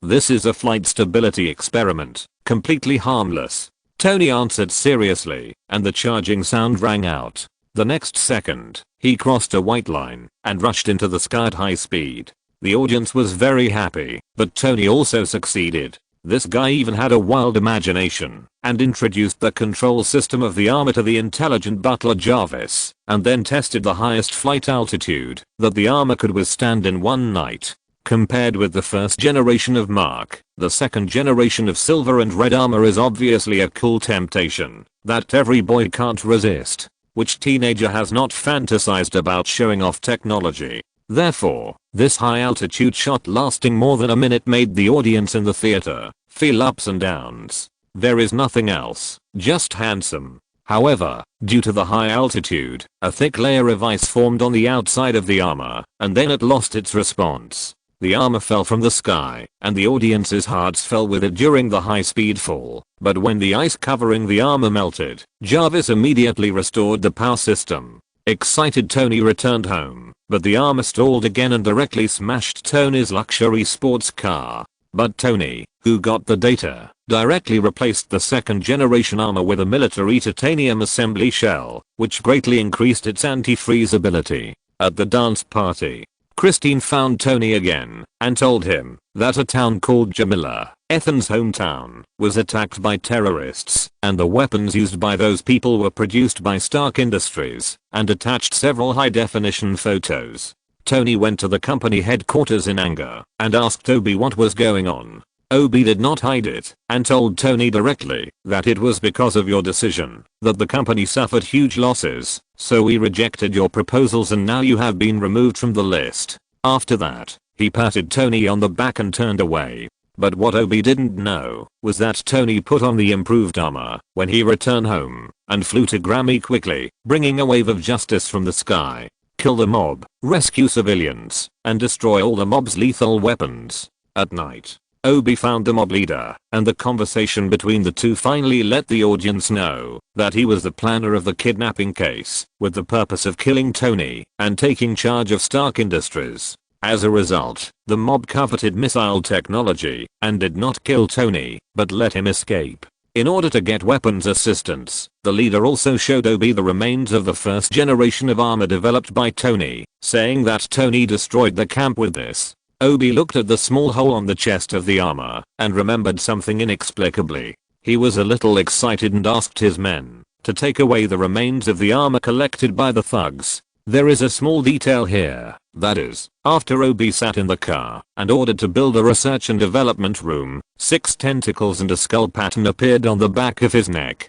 Tony, who returned home after the anti-violence operation, found Pepper and asked her to help him find the shipping list of Stark Industries. He wanted to destroy the weapons batch by batch. By accident, when Pepper copied the list, he also found a video recorded by the thugs kidnapping Tony. After learning the truth, Pepper calmly deceived Obi, who suddenly returned to the office and followed Carlson, an agent of the Homeland Defense Agency, to leave the building. A step later, Obi chased him out. After knowing that the matter could not be concealed, he took the first step to electrocute Tony and took away the reactor that maintained his life. Without the reactor to provide energy to the electromagnet, Tony soon looked at hen. After he woke up, he desperately crawled to the studio and finally got the gift from Pepper Potts, the first generation reactor, Warm Heart. The scene changed. Obi's armor was also successfully developed, and the reactor snatched from Tony was put into it. At this moment, the Iron God of War was born. Obi wore it and crushed the agents found by Pepper Potts. Just as Obi was about to kill Pepper Potts, Tony hit Obi at high speed and fell from the building. When enemies meet, they are extremely jealous. The two iron armors immediately started a fierce battle. You shouldn't have come. I'll do what I should do. In front of Ironmonger, the size of the Mark II is not enough, and the power provided by the power system is not as good as the improved reactor, so Tony is almost suppressed and beaten, and it looks like a one-sided battle. Obi was having a lot of fun bullying the weak, and he kept talking nonsense, while Jarvis kept reminding him, breastplate damaged, aiming system damaged, accuracy deviation, shock absorption system destruction, energy remaining 3%. Tony, you and your father are both geniuses, but unfortunately both are naive. This is how the world is, don't you understand yet? Ironmonger stepped on the Mark II and was broken free again. Tony knew that he couldn't win head on, so he used the remaining energy to fly high into the sky. Obi, who had always had the upper hand, certainly couldn't let Tony escape, so he followed him. The two armors were getting farther and farther away from the ground, and Obi's armor was indeed the first to form a thick layer of ice. In addition, Obi didn't have an intelligent butler to remind him, so he could only watch himself, unable to control it, stalled and fell. But when he returned to the ground, Ironmonger recovered. If one plan fails, try another. Tony thought of the huge reactor under the company, and while being beaten, he asked Pepper to pull down the main switch. At the critical moment, Obi, whose aiming system was frozen and lost its assistance, also gave him some time with his one-handed tracing gun skills. The battle ended. The reactor was overloaded, and a huge beam of light shot straight into the sky, which caused Ironmonger standing on the reactor to lose control and fall into the ground. After the huge explosion, Ironmonger was destroyed along with the reactor. Afterwards, such a big commotion could not be concealed. The headlines of various media were all about the battle armor in the Stark Industries building, and Tony had to give the public an explanation for this matter. Originally, Agent Carlson of the Homeland Defense Agency had prepared all the arguments for Tony about Ober's death to divert attention. After public opinion was guided, no one would doubt Tony. Before leaving, Carlson reminded Tony that his organization had changed its name, and now he was a senior agent of SHIELD. At the press conference, reporters filled the hall. Tony, dressed in a suit, took out the manuscript and began to speak. Colonel James next to him escorted him, which also represented the military's intention to conceal. Some people suspect that I was related to the explosion some time ago. Tony was ready to talk, but Christine interrupted him and asked directly what was going on with the flying mecha warrior. Tony felt a little ashamed and suddenly talked about how he was not as good as everyone thought, that he had many shortcomings and made many mistakes, referring to not being responsible for the production of weapons in the beginning. Seeing that his friend was getting further and further away, Colonel James quickly reminded Tony to read from the script and avoid answering other questions. Tony raised the script again and was silent for a long time. Perhaps at this moment, he was wondering why he had to hide it. The public has the right to know the truth. Tony doesn't like false fame and speaks without a script. Stark said in a steady tone, "I'm Iron Man. I'm Iron Man." In just a moment, the scene boiled over, and the reporters, out of their professional sense, asked crazy questions and squeezed forward, forcing Colonel James to take Tony away early. Chapter 818 Foreshadowing plus Easter eggs. Please subscribe and vote. The movie ended, and the audience dispersed. Wooly Crouch sat quietly in his seat, and the scene where Tony Stark took the initiative to admit that he was Iron Man emerged in his mind. He had watched so many superhero movies, and this part really made him feel inexplicably throbbing. Maybe this is the charm of the character. Spider-Man is hiding his identity. Batman simply manages himself as a rich man during the day, and every long-term operation has to have a scandal. Everyone is hiding. Only Iron Man stands out. Wooly Crouch looked at the end credits on the screen and was about to leave. People in the theater walked out one after another, and some comic fans like him were discussing fiercely, but suddenly, the screen lit up again, and the light attracted Wooly Crouch's curiosity, and he stopped immediately. What is this? An Easter egg? Similarly, some dying audiences were also surprised to find that the story is not over yet. Oh, there is something to watch again. The remaining audiences who have not left have quieted down. This is the charm of excellent movies. Jarvis. Welcome home, sir. Tony returned home after the press conference, only to find an uninvited guest. The camera turned over. The black bald guy turned his back and said, "Tony, do you think you are the only superhero in the world?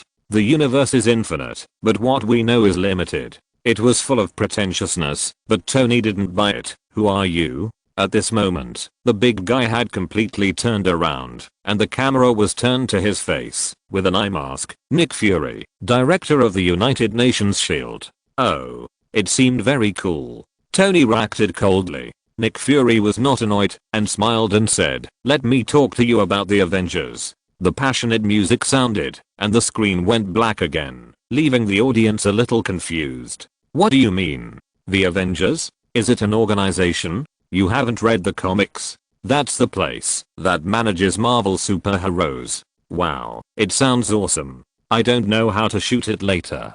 I'm looking forward to it." Wooly Crouch was also looking forward to it. With the blessing of a good mood, he noticed the display cabinet again. A lot of them had been sold. More importantly, he had just finished watching a movie, and his emotions were still there, and he had something in mind. That feeling was itchy, itchy, itchy. Two tellers were busy, and one of them looked at him and took the initiative to greet him. "You just finished watching a movie. You can get a 10% discount if you buy a movie ticket." Wooly Crouch wanted to buy it, and he was even more tempted when he heard this. Sometimes, people are like this, and a small discount can tip the scales. "How much is this?" He pointed to a small 130 Iron Man figurine. "The original price is $199. You can just pay $179. Wooly Crouch nodded, then asked, "Is it authentic?"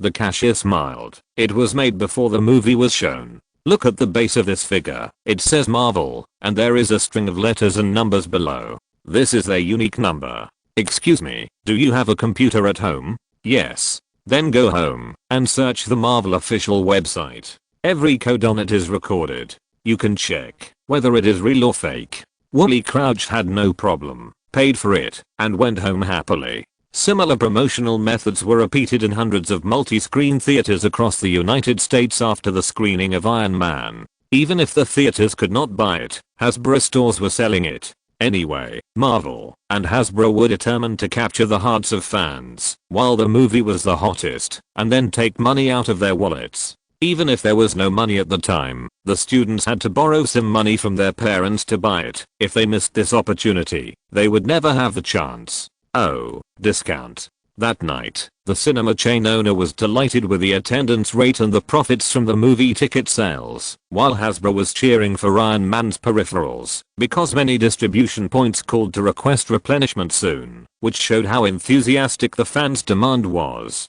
I think they were afraid that they would not be able to sell out, and they were very skeptical about producing so many and asking Marvel to guarantee them directly, but now they really like it and are determined to get on board with this hype and make a fortune together. The atmosphere in the Marvel Entertainment building was high. Both the middle and low-level employees and the top veterans were looking forward to the project results. How should I put it? They were actually the ones who wanted to make the company better. They had survived the difficult times and worked hard for the company's future. In the office, Joe Quesada, president of the comics department and head of the creative committee, was a little impatient. When his subordinates reported that the boss was coming, he immediately went to greet him. Lemon had just returned from the cocktail party and had arranged for the guests to show their support. Nodding along the way and being surrounded by people when there were fewer people, Joe Quesada said a few polite words, but still couldn't help asking him, "Chairman, how is Iron Man?" Lemon thought about the congratulations from those people at the party and replied, "The tickets are selling well, but the exact box office will take time to count, but Hasbro called me and said that more than 12,600 pieces of various toy peripherals were sold." Joe Quesada said happily, "It seems that our peripherals are very popular. So many were sold in just a few hours. $2 or $3 million in this short time." Lemon nodded, and he was a little excited in his heart. Of course, $2 or $3 million is nothing. After all, he has deposited more than $30 million for the supply of Iron Man alone, but the key is that such a market situation can make people speculate a lot of things. Besides, this is the advance show. The movie has not been officially released yet. It will definitely sell better tomorrow. If the sales data is like tonight's for the next month, then the peripherals will definitely be very stable. However, I hope that the overseas market is not too bad, so that we can cultivate our ripe market globally, and even invest more resources to cultivate the image in the weak spots. Joe Quesada didn't think as much as Lemon. What was Marvel like before? It was just a company that barely maintained its dignity, but was already rotten inside. He was very satisfied that the first independently produced movie could achieve such results. Anyway, as long as it can make a profit, it can bring great hope, encourage everyone, and make them more passionate about work. After Joe Quesada left, Lemon heard a burst of noise coming from the employees' office area outside, and it seemed that they were all very excited. Sitting in the boss chair, Lemon smiled and shook his head and called Lyman again. "Bring your people to the Marvel building.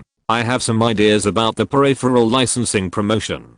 By the way, what did the brand say when I asked you to contact them last time? If you are still hesitant, talk about the part with clear intentions first, and then see the box office situation of the first weekend next Monday before thinking about what to do next." The other side agreed. The night outside was gradually getting darker. Speaking of which, except when he first entered the film industry with nothing, Lemon hasn't been so dedicated to a film project for a long time.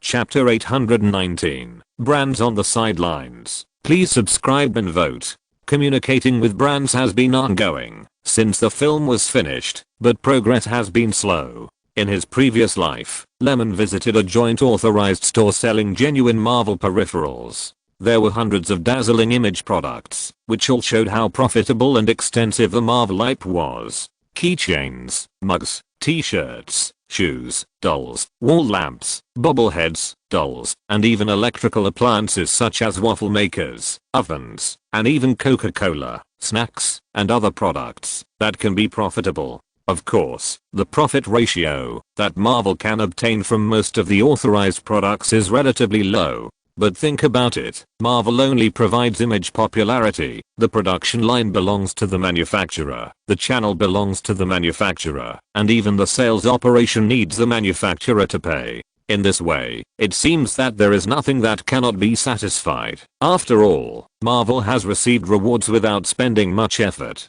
But at this moment, before the value of Marvelite has not been recognized by too much capital, most of the brands are on the sidelines, or even refuse to cooperate, believing that the effort is not proportional to the reward.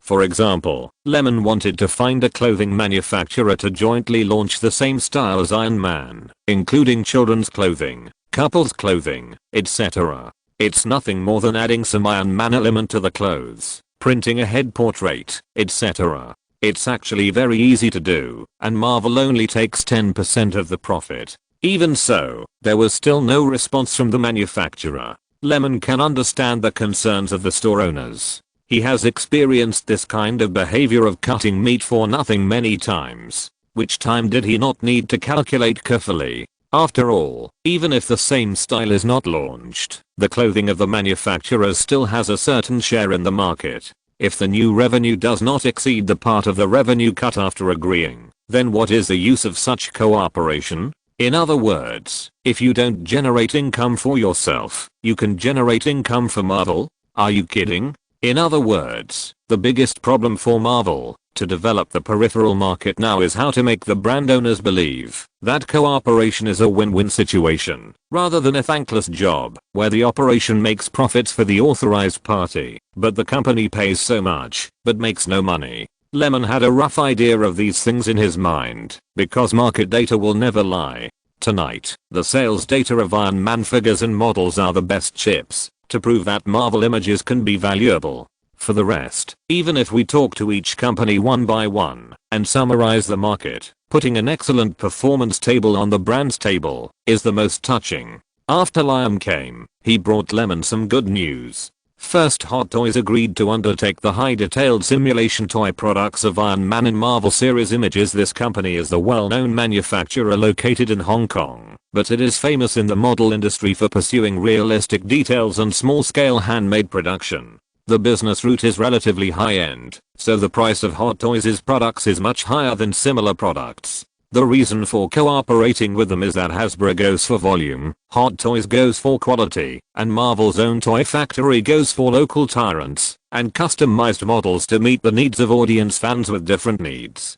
After all, Hot Toys' products are all movable, with fine structural parts exposed inside. In addition to being mobile, the most special thing about them is their magnetic device, which can imitate the scene of armor attacking the enemy in the movie. Once they are sold, they will definitely be the best choice for collectors, and the general price is thousands of US dollars, and Marvel takes 40%. Some people may ask why they take so much, and why they are willing to do it. However, the profit sharing of movie peripherals depends on the use weight of the image. Figures, dolls, figurines, etc. are completely to restore the image of the character, so they take more, while clothing, keychains, etc. at best borrow some image element. The core of the market is still their own product selling point, so the licensor has no confidence to bid too high. Furthermore, Hot Toys itself is a manufacturer with a serious premium. The value of the product depends very much on the popularity of the character image.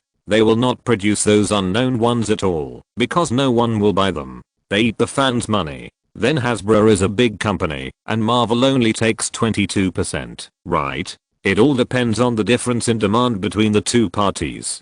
Second, for small items, manufacturers such as LightFX are actively preparing to develop co-branded products, probably because they have seen the fans' desire to buy and consumption. In general, relying on the cooperation with Hasbro and the proven market popularity of the movie itself, it has attracted those manufacturers who are waiting to see to harvest the wallets of Marvel fans in all aspects. Lyman's happy expression has not been put away when reporting the progress of peripheral development, because comic adaptation projects are indeed easy to tap the value of peripherals, and coupled with the clear and comprehensive considerations of Lyman in advance, it is simply terribly smooth. On the side, several veterans of Marvel Entertainment praise Lyman in their hearts. It is really a thing of the past. Before this person took over, Marvel had never been so glorious and profitable, and it was more valuable when it was busy. It can even be said that the planning is too perfect, giving people an unreal feeling, but it is galloping all the way to success. No one in the company is worried about the failure of the project, because they all know that when other product peripherals enter the market, it is not an exaggeration to say that Iron Man is making a fortune lying down. This wave of development can be regarded as establishing Lyman's prestige within Marvel. Even Kevin Feige is much more respectful and admires him. But in fact, every step of Lyman's development of Iron Man can be attributed to the successful routines of Marvel in the previous life and the experience and analysis of other product development. After all, his biggest golden finger is not the vision and market sense cultivated in the previous life. With the answer, it is nothing to make a small improvement on the basis of copying. However, the more humble Lyman is, the more people admire him. Awesome, really awesome. The market for several billion-dollar projects is so calm, we must learn something. Well, we can't be too excited, and look like we have never seen the market, and lose the boss's face. But at present, there are too many businesses that need to be followed up, and we really can't immerse ourselves in them. The veterans of Marvel Entertainment still have extraordinary feelings for Marvel. They all want to make Marvel better and stronger, put up a signboard, and be praised. So after a short meeting, these high-level promotion teams led their employees to contact each other by phone, waiting to sign the authorization terms early the next day. Anyway, they will be busy for the next 2 or 3 months. They have to run around, negotiate, collect data, and research the market. In addition, they have to allocate resources and verify the benefits in advance according to the market trend. Not far away, the Marvel Comics department, which is only a few floors away, is also busy. Just like Spider-Man is popular and the single-volume Spider-Man books are selling well, the comics department led by Joe Quesada also benefited after sending out 500,000 copies and offering price cuts. Okay, order 2,000 more copies, right? I'll send them tomorrow. Okay, keep in touch. Hello. Oh, you want 1,000 copies, right? Okay, I'll take note. The customer service staff kept answering calls, and the orders for urgent delivery were also endless. Although it was much worse than the scene when they were too busy with Spider-Man, that was a godson, and this was a biological son. How can it be compared? Everyone was relieved and motivated, and entered the combat readiness state early, without even mentioning overtime. Because under the stimulation of performance-based salary increase, what's wrong with fighting for the Green Franklin? Let's learn about FUBAO. In other words, when you think about the possibility of getting a salary several times higher than the base salary this month, who can't squeeze out some motivation? Not everyone has a good family condition and doesn't worry about the house and car. The sentence "I'm not interested in money" is pretending to be deep. Moreover, such opportunities are not always available. The more you understand the market, the more you know that you should not try to make money while the film is still being shown. When the film is taken off the screen and the popularity is low, the sales of peripherals and comics will be greatly affected. This is like DVDs always sell best in the first half of the year after they are taken off the screen, and sales can account for more than 70% of the accumulated revenue in the next 3 years. The film business has a large market, but it has always been necessary to maintain competitiveness to make money. When this wave is over and other movies are on the rise, the situation will be different. After all, in addition to considering the spending power of fans, how to attract their attention is more important to make money. Slowly, the night deepened. At about 1 o'clock in the morning, Lyman strode into Lyman's office. "Has the advance sales come out?" Lyman asked. "Yes, 9.36 million. This result is not particularly outstanding, but it is also very good."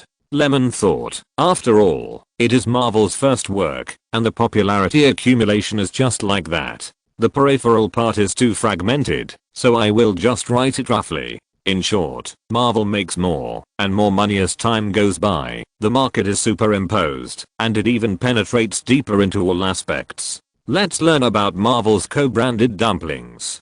Chapter 820, The Prototype of Gold Mine. Please subscribe and vote. Late at night, discussions about Iron Man were in full swing online, which was worthy of Lyman's early marketing, and the quality of the movie itself was definitely above the passing line.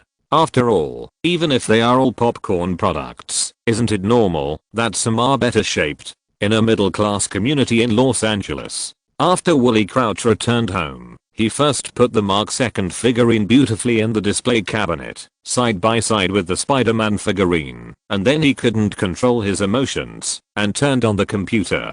As a qualified comic fan, it is something he often does to brag about comic adapted movies. If it is well made, shouldn't it be praised? Opening the forum, seeing some familiar names, he immediately joined in, and discussed the movie. So interesting. I'm Iron Man. I've seen it all. What's the meaning of the Easter egg at the end? I guess it's paving the way for the next Marvel movie. There's more than just Tony Stark as a superhero. I just don't know which of the many characters will be filmed first. I want to see the Illuminati. The Hulk. It has to be the Hulk. Haven't you heard about the cooperation between Universal and Marvel? Forget it. They won't film it. What was the first one about? If it's still directed by Lyman, we can look forward to it. Yeah, I praise director Lyman so much. The Intouchables has topped the overall list of French films, with the most viewers in the most box office. There are also Bad Guys, and No Country for Old Men, which are all very well made. Of course, I like this Iron Man too. He is so good at making movies. It seems that he can handle any subject matter. I feel that the plot of Iron Man is better designed than Spider-Man in the third movie. Unfortunately, I still like Spider-Man the best. With great power comes great responsibility. When will the fourth movie be filmed? That's off topic. If nothing else, Tony was so handsome and charming when he announced himself as Iron Man in public. Yeah.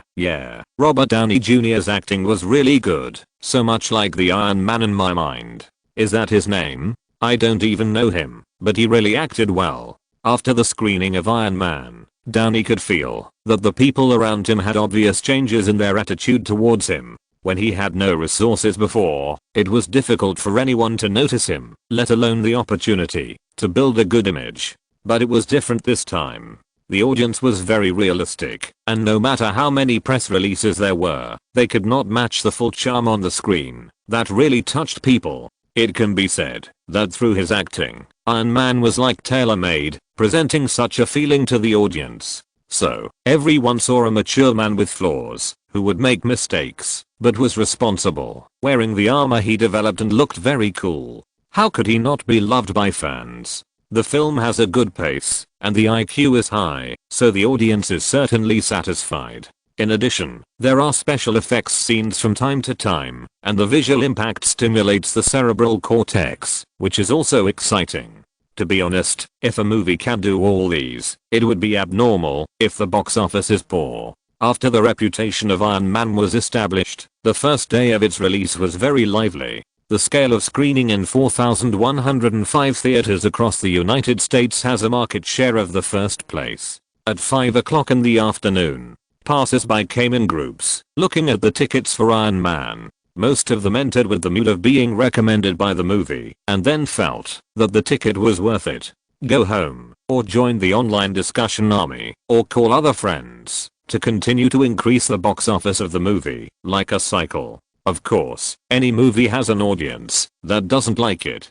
From the age distribution point of view, Iron Man is mostly 16 to 27 years old, and the number of younger or older people who enter the theater is very small. Moreover, compared with men, women only account for 20%, so it is natural that the film is male-oriented. After all, except for the little ambiguity between Tony and Pepper Potts, there is no love scene in Iron Man.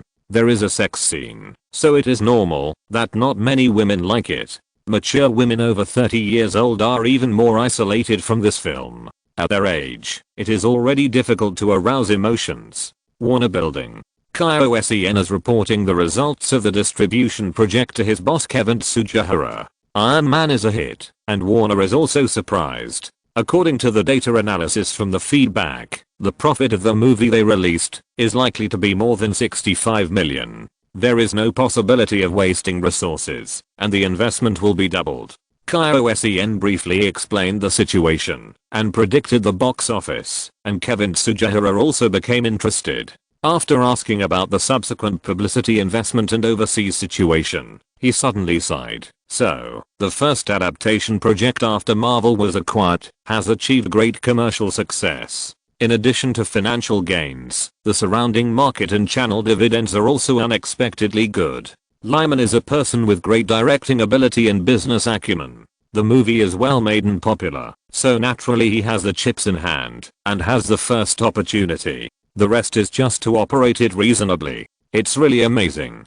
Kevin Tsujihara nodded and gave Lemon a high evaluation in his heart. The main reason is that Warner has been paying close attention to market changes since the day of promotion. When the advance box office was released and the majority of the viewers received positive reviews, plus the high attendance rate on the first day, almost everyone understood that Iron Man was like an airplane that had accelerated to the point of lifting wheels and gradually increasing power. With the convenience of comic hype, it opened up the brand side, allowing the levels that were originally difficult to involve to discuss a win-win situation face to face, and it was hard not to take off. Brands need popularity and market share. Iron Man has proved that it has popularity and fans have spending power. Once they join hands, it is easy to be mutually beneficial, just like Spider-Man in the past. Of course, Iron Man is definitely not as profitable as Spider-Man, and the market traffic is not of the same magnitude, which can be seen from the number of comic fans.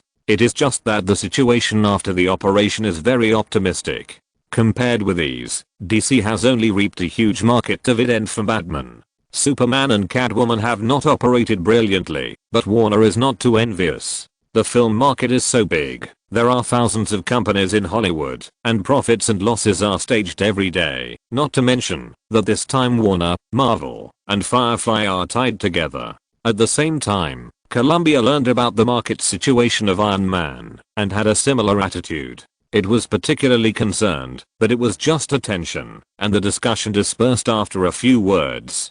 Kevin Tsujihara asked, "Are there any plans for a sequel?" "Yes, with such a good performance and room for further development, it will definitely be filmed. I have confirmed this with Lemon. If Iron Man loses money, it may be put on ice, but if it makes money, of course it will go with the flow. A trend in Hollywood projects is that sequels account for an increasing proportion, and no one can escape this trend. Have you obtained the distribution rights for the sequel to the project? We have priority in project distribution." "That's good, but we still need to pay attention to market trends and don't fall behind in overseas areas." "Okay, General Manager." Chapter 821, being expected, so I'm angry at him for not fighting. Please subscribe and vote. Lemon returned to the crew the day after the movie was screened, but this did not affect the bright future of Iron Man's big sales. After Sunday, on Monday, May 5th, the film's first weekend results were released, and then quickly attracted media follow-up. Several high-selling newspapers reported Iron Man-related box office news on the entertainment front page. In addition, there was further interview news with the lead actor Robert Downey Jr., and with the outstanding results, Downey's influence continued to rise. Apart from anything else, he first attracted a wave of role fans, and then aroused a very good response from fans, and even several fan clubs were established. Not only did Audi, 7 to 11 convenience stores, Burger King, LG, Ray-Ban sunglasses and other major sponsors, as well as Hasbro, Hot Toys, LFX and other cooperative brands work hard to cheer for it, but even the well-known cosmetics brand Estee Lauder also joined this turbulent publicity war. After all, Gwyneth Paltrow is not only the heroine of Iron Man, but also the current spokesperson of Estee Lauder. In North America, as the first blockbuster to debut in the summer season, Iron Man first collected an advance score of $9.36 million in the advance screening at 8 p.m. on Thursday. Then on the premiere day on Friday, the cumulative box office soared to $35.1 million US. What made Marvel even more excited was that the performance on Saturday did not drop but rose instead. Although it was only a small increase of 6.8%, this precious rise almost showed that the movie market had been hit and passers-by quickly poured in. After all, as a second-tier hero, after the comic fan market of Iron Man was consumed, more markets must come from those who have not read comics. On Sunday, the box office fell slightly by 7% and obtained a perfect closing of $35.154 million. In this way, Iron Man had a box office of $108 million in its premiere weekend and sat firmly at the top of the weekly list without the threat of other blockbusters. Such a huge opening performance not only exceeded the predictions of many data agencies, $80 to $90 million, but also made Marvel Entertainment's peripheral operations more profitable. Such a good box office also helped Iron Man enter the top 10 of the highest opening weekends in history, ranking 10th. At the same time, it also surpassed The Matrix Reloaded and became the 8th highest opening in May. After leaving out those sequels, Iron Man immediately rose to second place, only behind Spider-Man. Among all the Marvel character adaptations, only Spider-Man opened higher than Iron Man, and both of them were more than half higher than the average opening performance of Marvel comic adaptations. Blade $32 million, X-Men $71 million, and Fantastic Four $62 million. Overseas Iron Man also performed well. Although the international popularity of the character is far less than that of comic heroes such as Spider-Man, Superman, and Batman, in the 57 countries or regions where Warner released the film, in addition to the more than 53 million yuan in the mainland, the cumulative box office of $98.86 million has also been flowing into the pockets of Warner and Man Media since Friday. In this way, Iron Man has earned as much as 206 million yuan in the world in its first weekend. The brilliant performance of the first work has certainly made Marvel Entertainment overjoyed. In an interview, David Mazza, executive director of the brand publicity department, could not hide his excitement and said, "This is really the best start since we welcomed the new boss. We are lucky to have this powerful comic brand, and the public's love for it is not only reflected in comic books. Perhaps like Disney to Pixar, it symbolizes high-quality family entertainment, and we are also having a rapidly growing fan base. Now, we have full control over innovation and imagination. In this regard, I must talk about our boss, Mr. Lyman last, who is not only an extremely excellent director, slightly different from the good results. The film critics did not treat the film with courtesy. Although the film's Rotten Tomatoes rating was as high as 94%, the media's overall rating was 78, and Yahoo's rating was B+. The audience praised it very much online, and it was a rare high-scoring movie this year, and it broke the Marvel superhero online rating website's record of praise created by Spider-Man 2. However, because of the monument of the Dark Knight in front, director Lyman was also highly expected by the film critics, and expected to bring something to the popular superhero works like Nolan, but the result was disappointing. Not bad, watchable, very vulgar, not amazing, probably around these points. After all, compared with the viewing experience brought to film critics by masterpieces such as $1 Million Baby and the aesthetic feeling that gave them room for thinking after watching, Iron Man is really much worse. In contrast, in addition to the takeoff box office and surrounding markets, film critics are very fond of the lead actor Robert Downey Jr. He brings that great frenetic energy to the role, and it shines even in the most relaxed and casual moments of the film. Entertainment Online Down is once best rebellious bad boy style is once again perfectly interpreted on the screen, which is very suitable. Film review There is no more correct, more convincing, and more brilliant casting than Robert Downey Jr.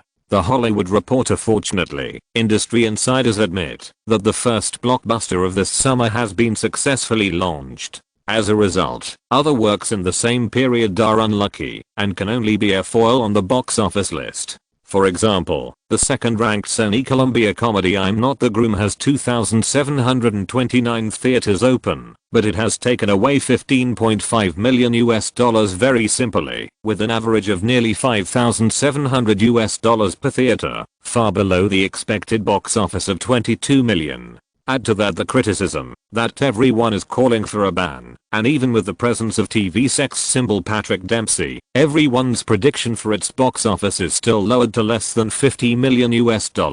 It is hopeless to recover the cost in North America alone, but because the production budget is only $24 million, the probability of loss is very low. Even so, the film has attracted a lot of female audiences who don't want to see a pile of iron flying in the sky, but unfortunately the story is too bad. Even though the target audience is not surprisingly reached, with 68% of women constituting the majority of the box office, and 57% of them are over 25 years old, the trend is still sluggish. As for other films, Fox's children's fantasy adventure film Nim's Island fell 40% from last weekend, earning $2.8 million and a total score of $42.5 million, ranking 7th. Touchdown, a new love by the actors and creators of Love Touchdown, which was released in the same week, and had a similar premiere, also fell to the ground, earning $1.7 million and a total of $35.27 million, falling out of the top 10. The remaining few places on the list are mostly occupied by Sony MGM or Sony Columbia. Prom Night, 21, and 88 Minutes fell 45%. 48%, and 56% respectively this weekend under the impact of Iron Man, earning $2.7 million, $2.1 million, and $1.6 million. With a total score of $41.4 million, $79.1 million, and $15.4 million respectively. The first two have basically locked in profits, and their market missions have not only been successfully completed, but have even exceeded them. Only Al Pacino's last appearance was tainted by a stain, 88 minutes, and he is struggling and slowly taking his last breath. Todd McCarthy, a famous film critic for Variety, commented sharply, "If you want to choose the worst performance in Al Pacino's career, this film will definitely win the jackpot." $15.4 million box office, that is, the salary of the main creators. Chapter 822 Alfonso, I can't do literature and art anymore. Please subscribe and vote. Cut. You're blocking the camera. Be more natural. On the set, as Lemon called for a stop, Thomas looked up and turned off the camera, and the sound engineer put away the long microphone.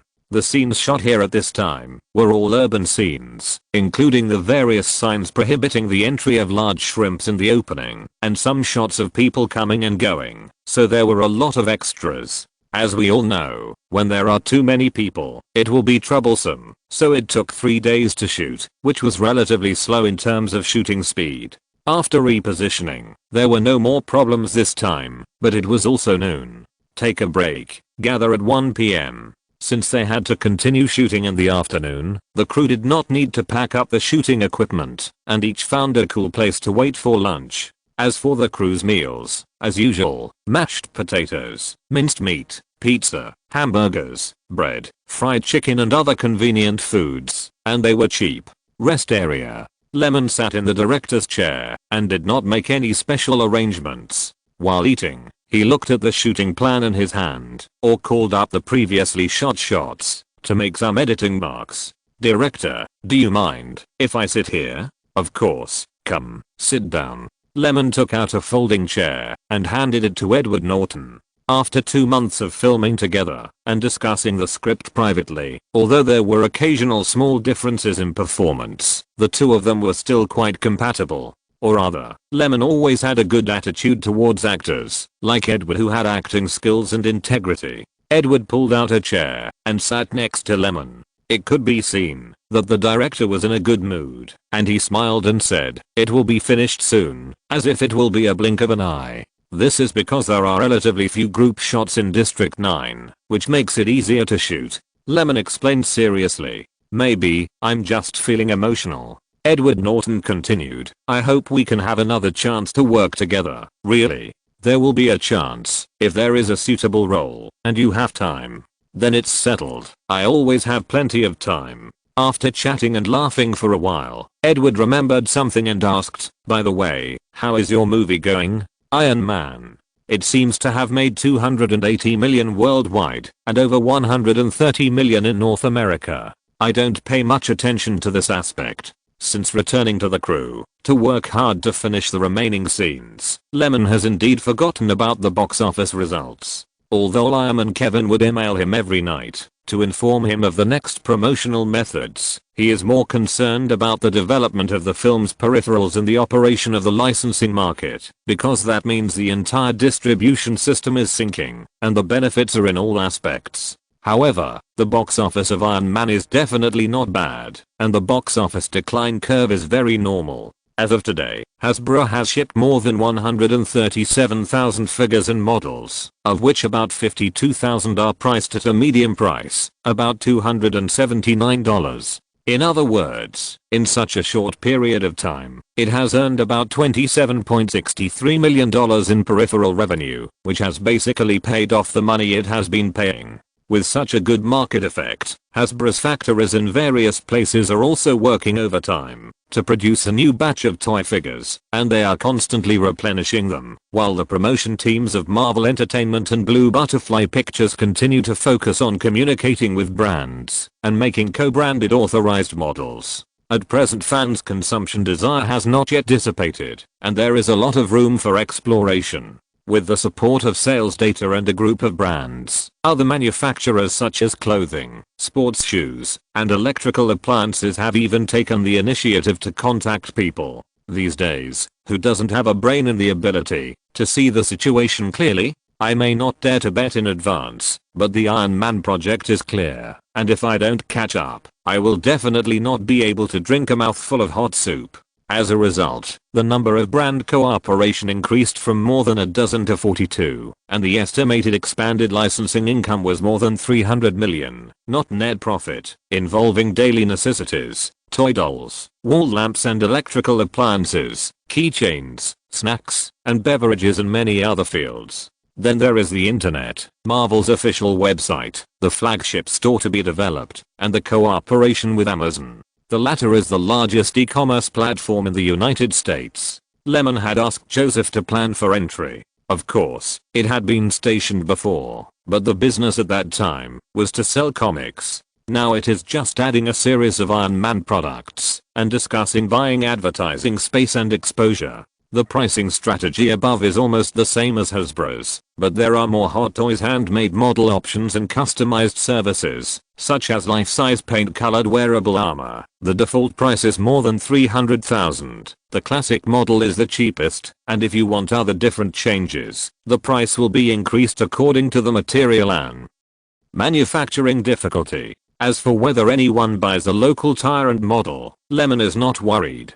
He doesn't make money from this. The main purpose is to gather fans, satisfy the hobbies of a small group of people, and make them support Marvel more. After the break, the crew started to get busy again. The daily temperature in Mexico in May is around 26 degrees. If you stand for a long time, your body will be soaked with sweat, and wearing thick costumes to shoot in such a temperature is naturally more painful. On the set of Hellboy 2, The Golden Army, a group of actors who are completely inhuman under the makeup have to cool down quickly every time they shoot a short segment to prevent the makeup from getting messy. This play has been shot for nearly 2.5 months and is almost coming to an end. While the actors were resting, Gyro and Alfonso also hid in the air-conditioned room. I feel that the role is a bit rushed. If there is more foreshadowing, the length will be out of control. Although Alfonso came in to help in the middle of the shooting, he saw it very clearly. As for Gyro, although he is 3 years younger than Alfonso, he has been in the industry for as long as Alfonso.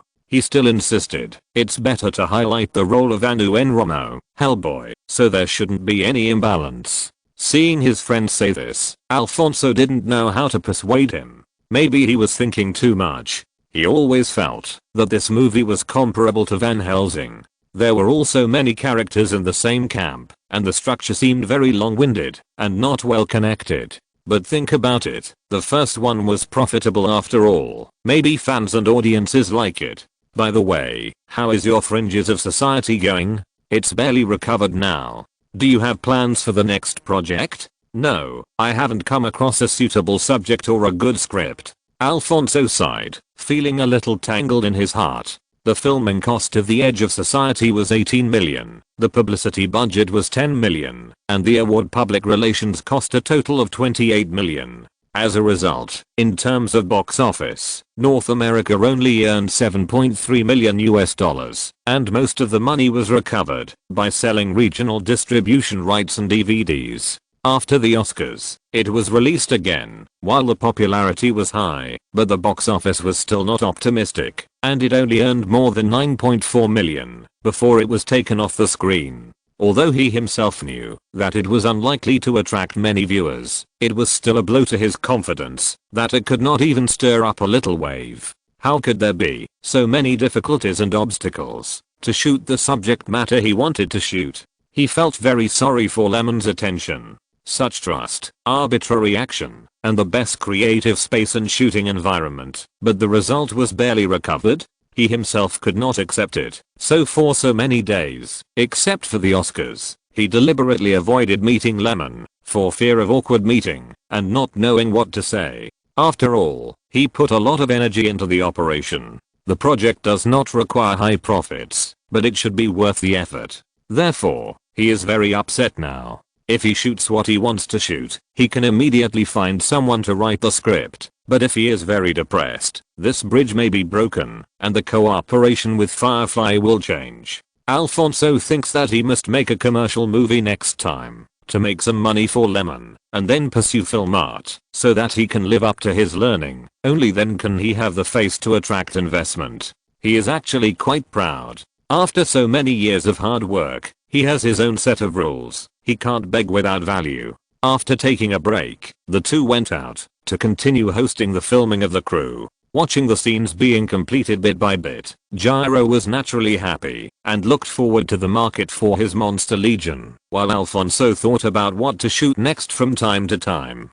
Apart from some profound topics, what should he talk about to be popular in the market? He hasn't had a good inspiration yet. If you're listening to this novel on a channel other than Fanfic World, it means they downloaded and uploaded it without effort. We cordially invite you to visit our channel, Mundo Fanfic Novelos. There you'll find the original version of this story and you can explore many other novels of various genres. We're waiting for you to immerse yourself in a world of incredible novels. Chapter 823 Marvel Hype is rolled out calmly. Please subscribe and vote. A new week has passed quickly, and the box office data related to the North American film market has also been successfully released.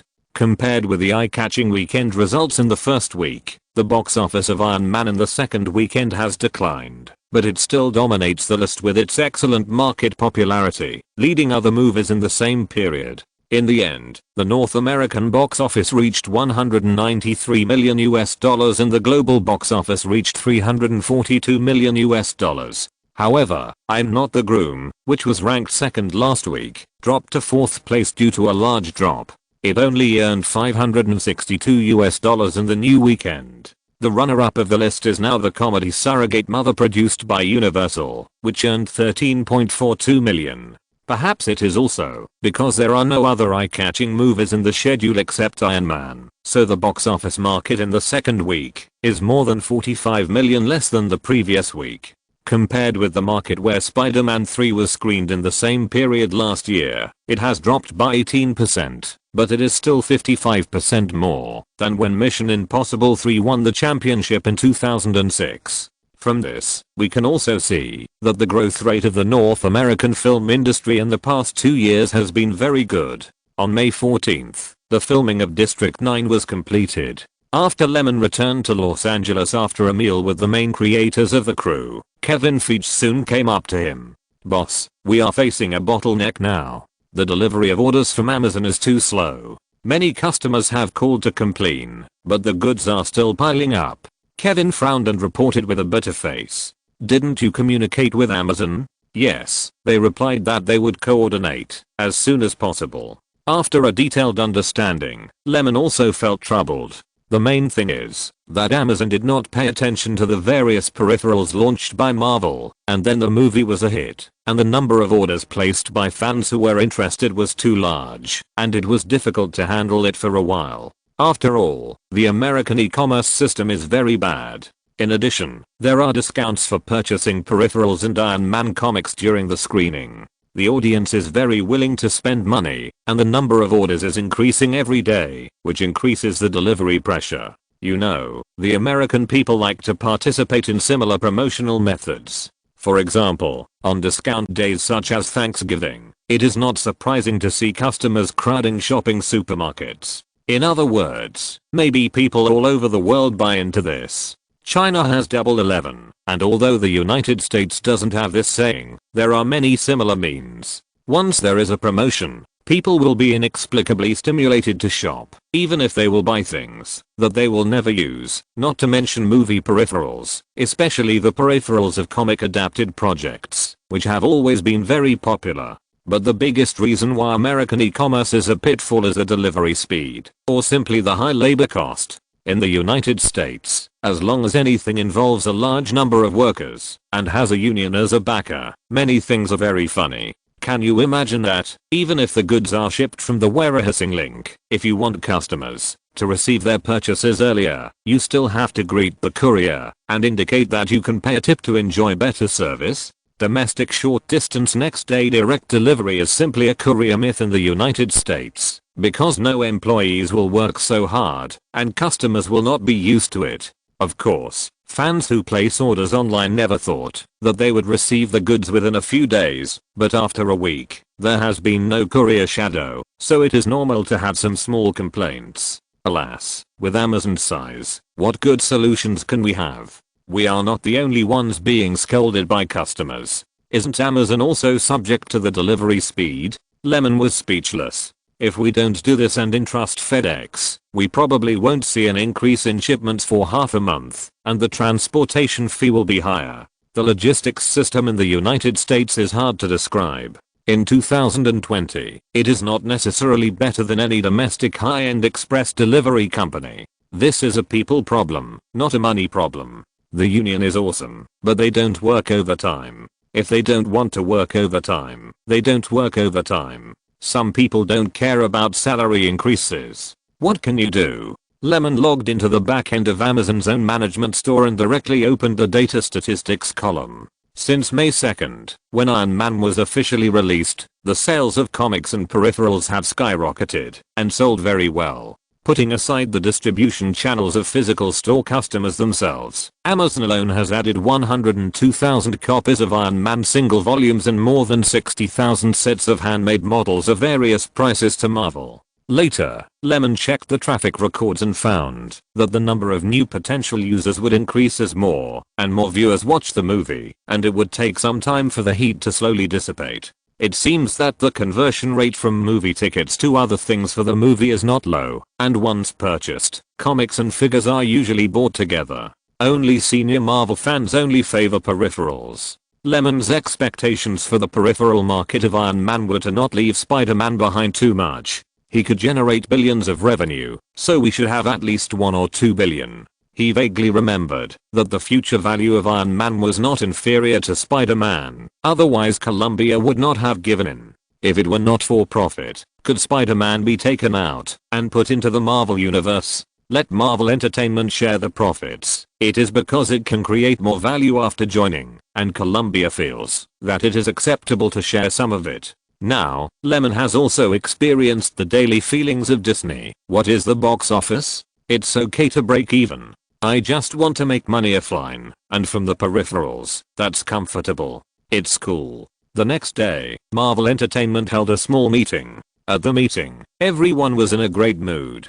This speed of profit creation was something Marvel had not been able to enjoy in the past 20 years. It also made some people feel that entering the film industry with a boss who understood the market very well and had no shortage of production capabilities could generate such energy. In the past, they really had a gold mine in their hands, but it was mined by others. After the meeting, Lemon called Kevin Feige and directly instructed him. Iron Man and the Hulk are 2 projects that have been decided to be put into operation this year. Now that they are on track, the work of adapting other characters will also be put on the agenda. Captain America? Thor? Kevin immediately became interested. Well, in addition to that, my idea is to run it together with animation and TV series. Kevin hesitated for a moment, then said, "What do you mean by animation? Have you seen the Superman animation? The kind that's shown on TV? I remember it was very popular before. My idea is that we can also borrow some ideas and make an Iron Man animation, specifically for children, with a more childish style. We don't plan to make much profit, but we can cultivate the audience. Maybe after a few years, they will become loyal fans of Marvel when they grow up." Well, Lemon wants to learn from DC and directly reach out to the next generation so that Marvel can become a part of the childhood of some viewers earlier. Even this animation is directly transferred to the TV station at a low price after it is produced without involving the second round of sales, and it is provided free of charge after the first round. Anyway, the cost is not expensive, so it can be regarded as a publicity expense just like Rainbow Cat and Blue Rabbit. The animation is not profitable, but the image licensing is profitable. That's fine with me. Kevin thought they were going to make 3D animation, and that rushing into an unfamiliar field would probably lead to failure. Who knew that Lemon meant to make a shoddy two-dimensional film? There was nothing to worry about, and at most, as the boss said, the money spent would be used as a foundation and publicity. So, what kind of TV series is going to be shot? Kevin asked again. Tentatively, Hell's Kitchen and Roaring Squadron are decided. The main characters involved in the former are Daredevil and Kingpin as villains. Luke Cage, Iron Fist, White Tiger and other superheroes appearing in the area are used as supplementary Easter eggs. The latter only needs to highlight Nick Fury's experience before becoming the director of SHIELD. Isn't it too fast? These characters are not very popular. Moreover, we don't have the copyright of Daredevil. The movie of the same name made by Fox before was a failure. Some original series are not popular at all, but they can still attract audiences. As long as the story is well told, there will be an audience. It cannot be limited to the fan base. Although Marvel started with comics, it does not have to copy comics. As for the copyright issue, I will find a way. Is it because Fox's Daredevil did not perform well and caused losses that they have the opportunity to get it back?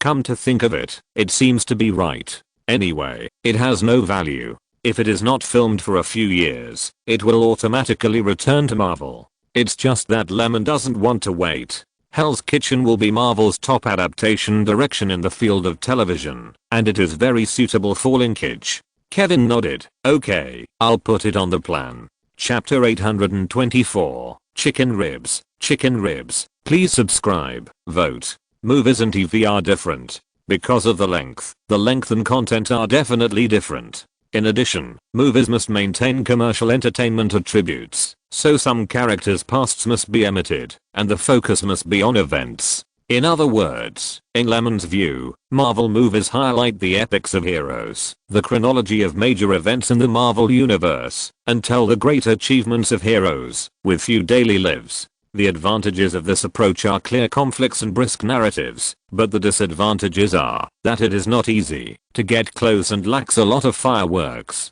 But if you want to develop a Marvel TV series, Lemon wants to shape it in the direction of the personal biographies of heroes, give richer details, and pave the way for the movie universe or some forces. If it is done well, the two complement each other. Therefore, Lemon is very concerned about these two areas, and he did not say that filming TV is thankless, and that he does not pay attention to it, because it does not make more money than developing movies. After finding the phone number of Isaac, an executive of Fox TV network, and calling him, some things became easier to talk about. As for the recent situation in the film market, it is impossible for the ears of Fox executives to know how Iron Man performed and how much money it made. It is necessary to care about it occasionally and analyze the market experience as a successful case. Then, they got a message that Lemon personally called to discuss cooperation. Fox executives were a little confused and unprepared. After knowing it, they didn't understand what Lemon was thinking. He specially invited them for the copyright of Daredevil. Is there any value that they haven't discovered? So important?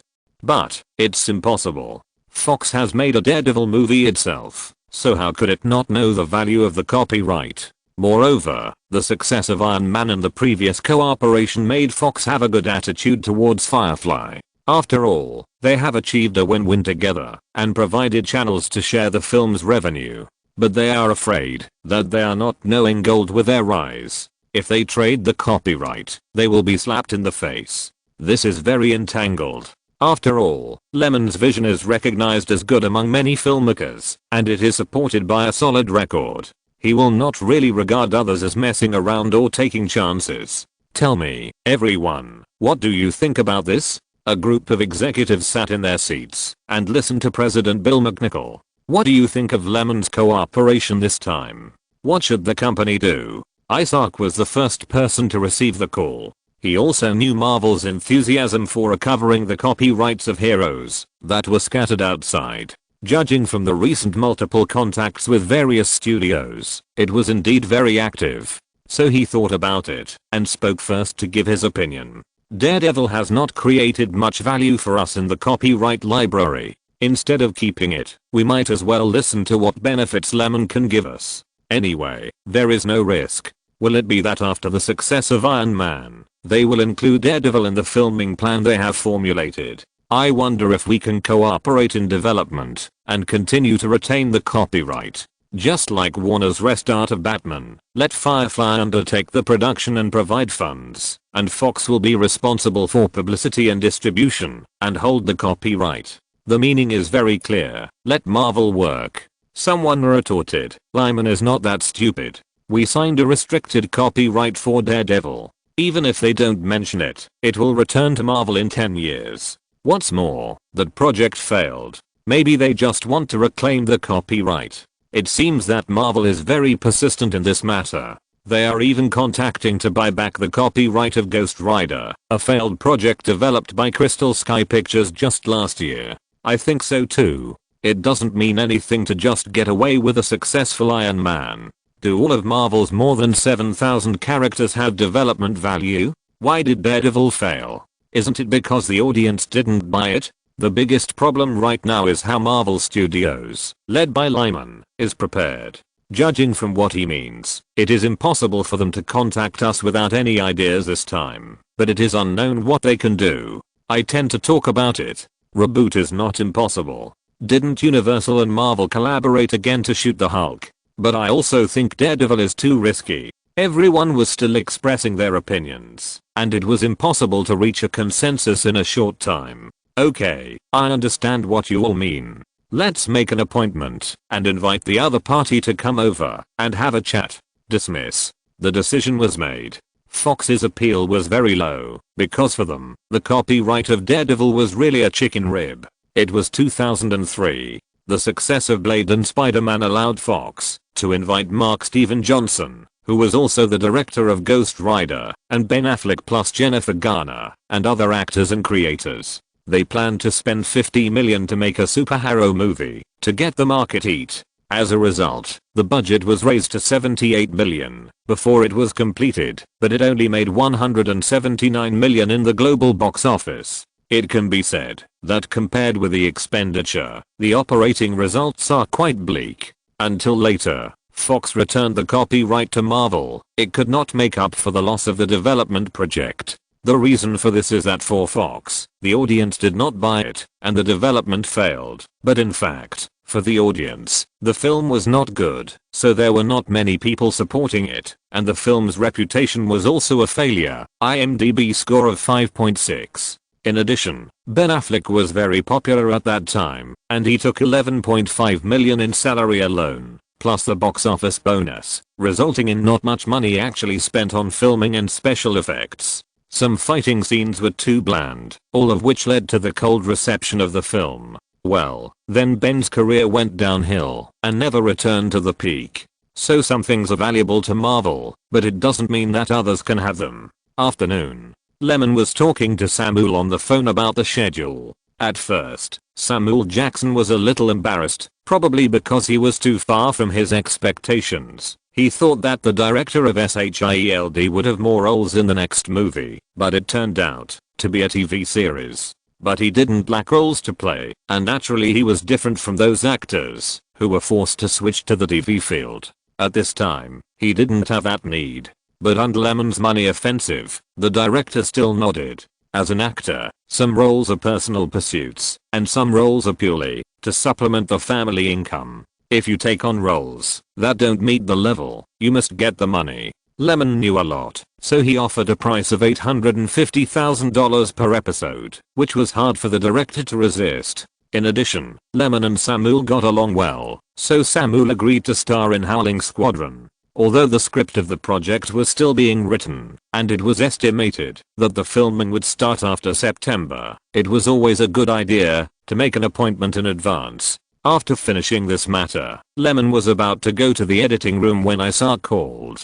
Just as he expected, Fox didn't care much about the copyright of Daredevil. It was just because he thought it was too much work that he didn't give it to him. But as long as there would be benefits in revealing it, Fox would definitely not refuse. When the call was connected, Isaac's hearty laughter came. "Mr. Last, the company has discussed your proposal.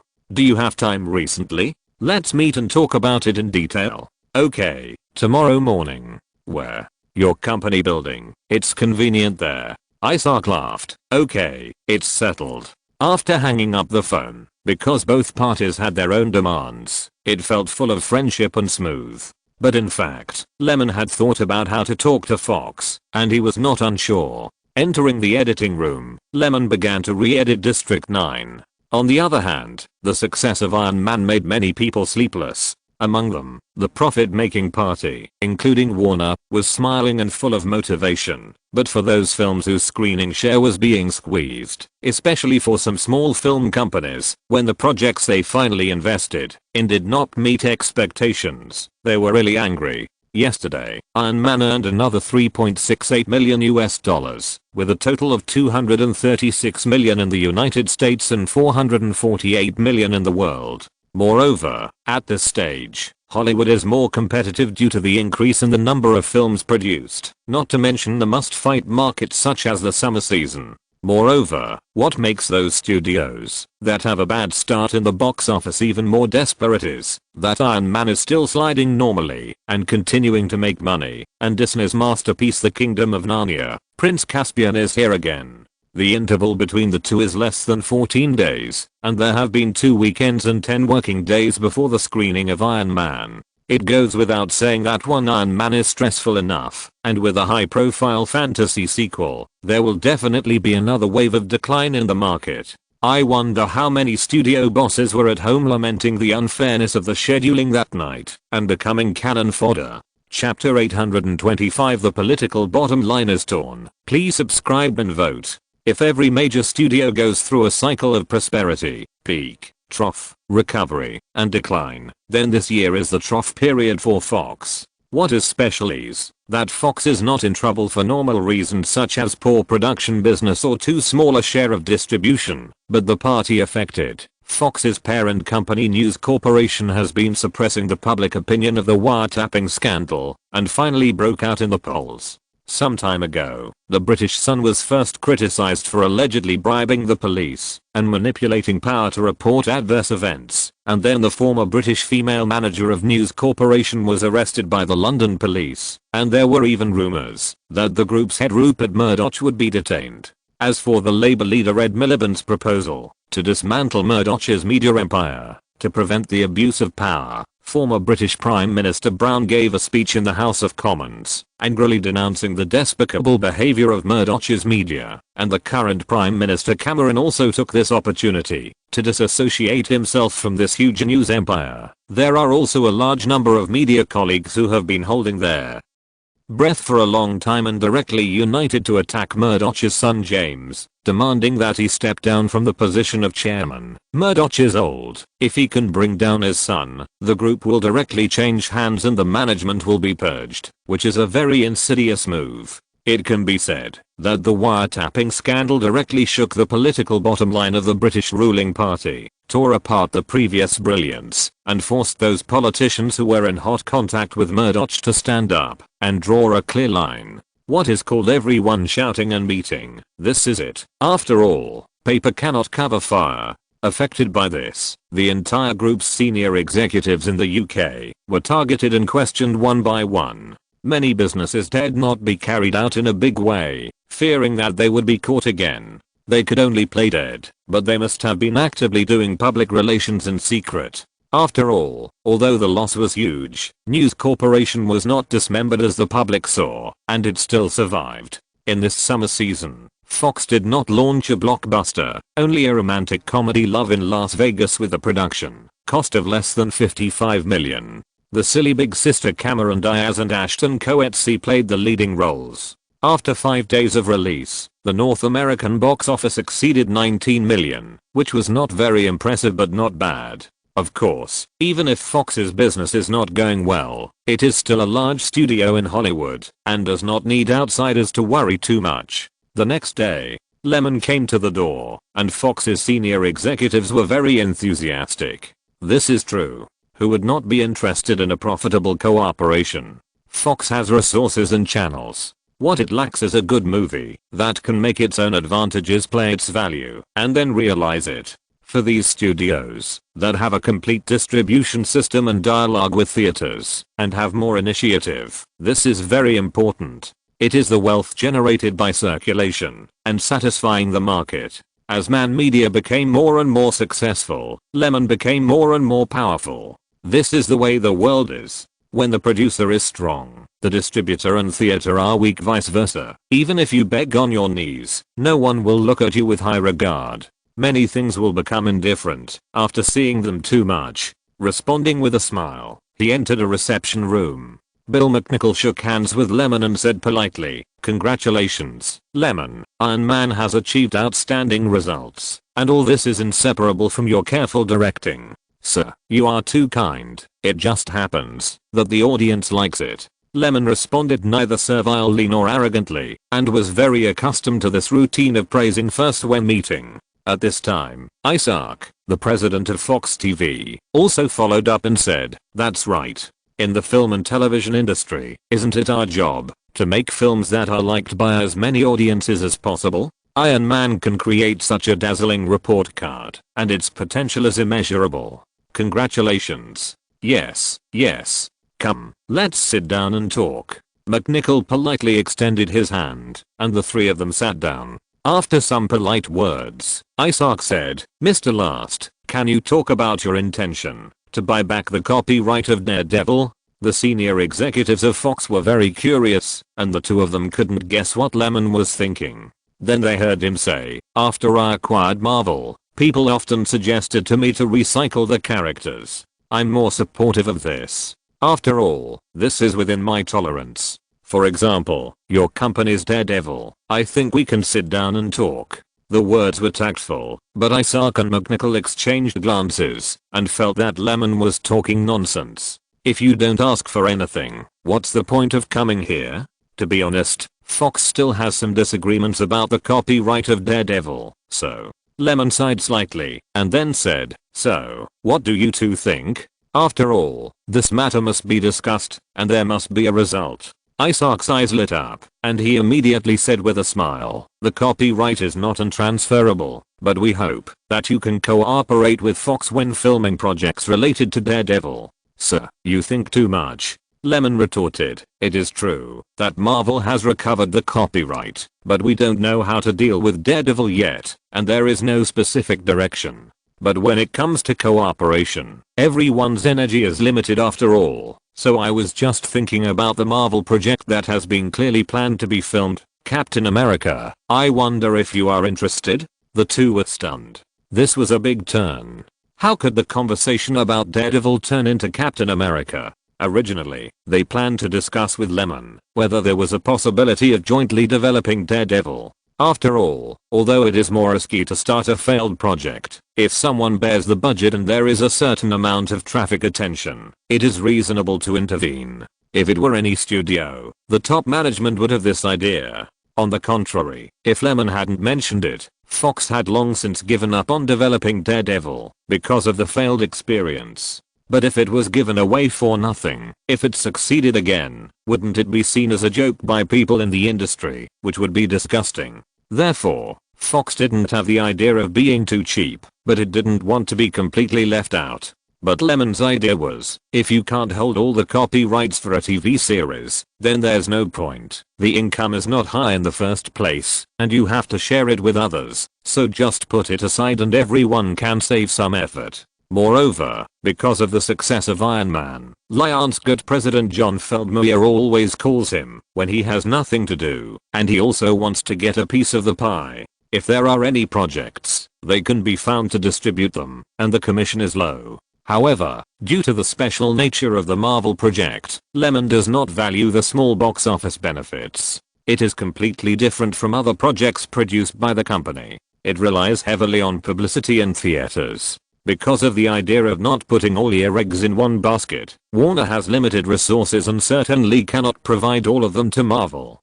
It is very necessary to pick more allies. In the past, even Disney, with its internal inclination towards project resources, would let Marvel give way and vacate the schedule when encountering some high quality projects. Just to give an example, the summer season is broadly calculated from mid-April to the end of August, but this nearly 4-month box office carnival, a studio can release at most 2 blockbusters, because the market capacity and publicity energy can only support so much, and the rest are just a few small cost projects thrown in. Even if Christmas is added, it is actually roughly maintained at about 3 blockbusters. Lemon's plan for Marvel is already very complete. As long as Iron Man performs well, at least 3 films will be released every year in the future. It is difficult for any studio to arrange it, because no one can take it all. It is impossible to promote and schedule, not to mention taking care of outsiders wholeheartedly, and ignoring their own projects. There is no need to think about it. Once there is a conflict in the schedule, whose interests will be sacrificed and neglected, it is obvious. In addition, it takes time to establish an overseas distribution network. Once there is a channel, it also takes energy to maintain it. If you can tie up a few capitals, the transition to self-reliance will be less stressful, and you will not be excluded too much. This is also the benefit of finding more allies. If everyone has the same interests, it is not impossible to tolerate it. This is also Lemon's calculation. End of this chapter. Thank you very much for reaching the end. Don't forget to like. Looking for more exclusive content and immediate access? Subscribe to our Patreon. Remember, every like, subscription, or donation encourages us to continue. Thanks to everyone. See you in the next video.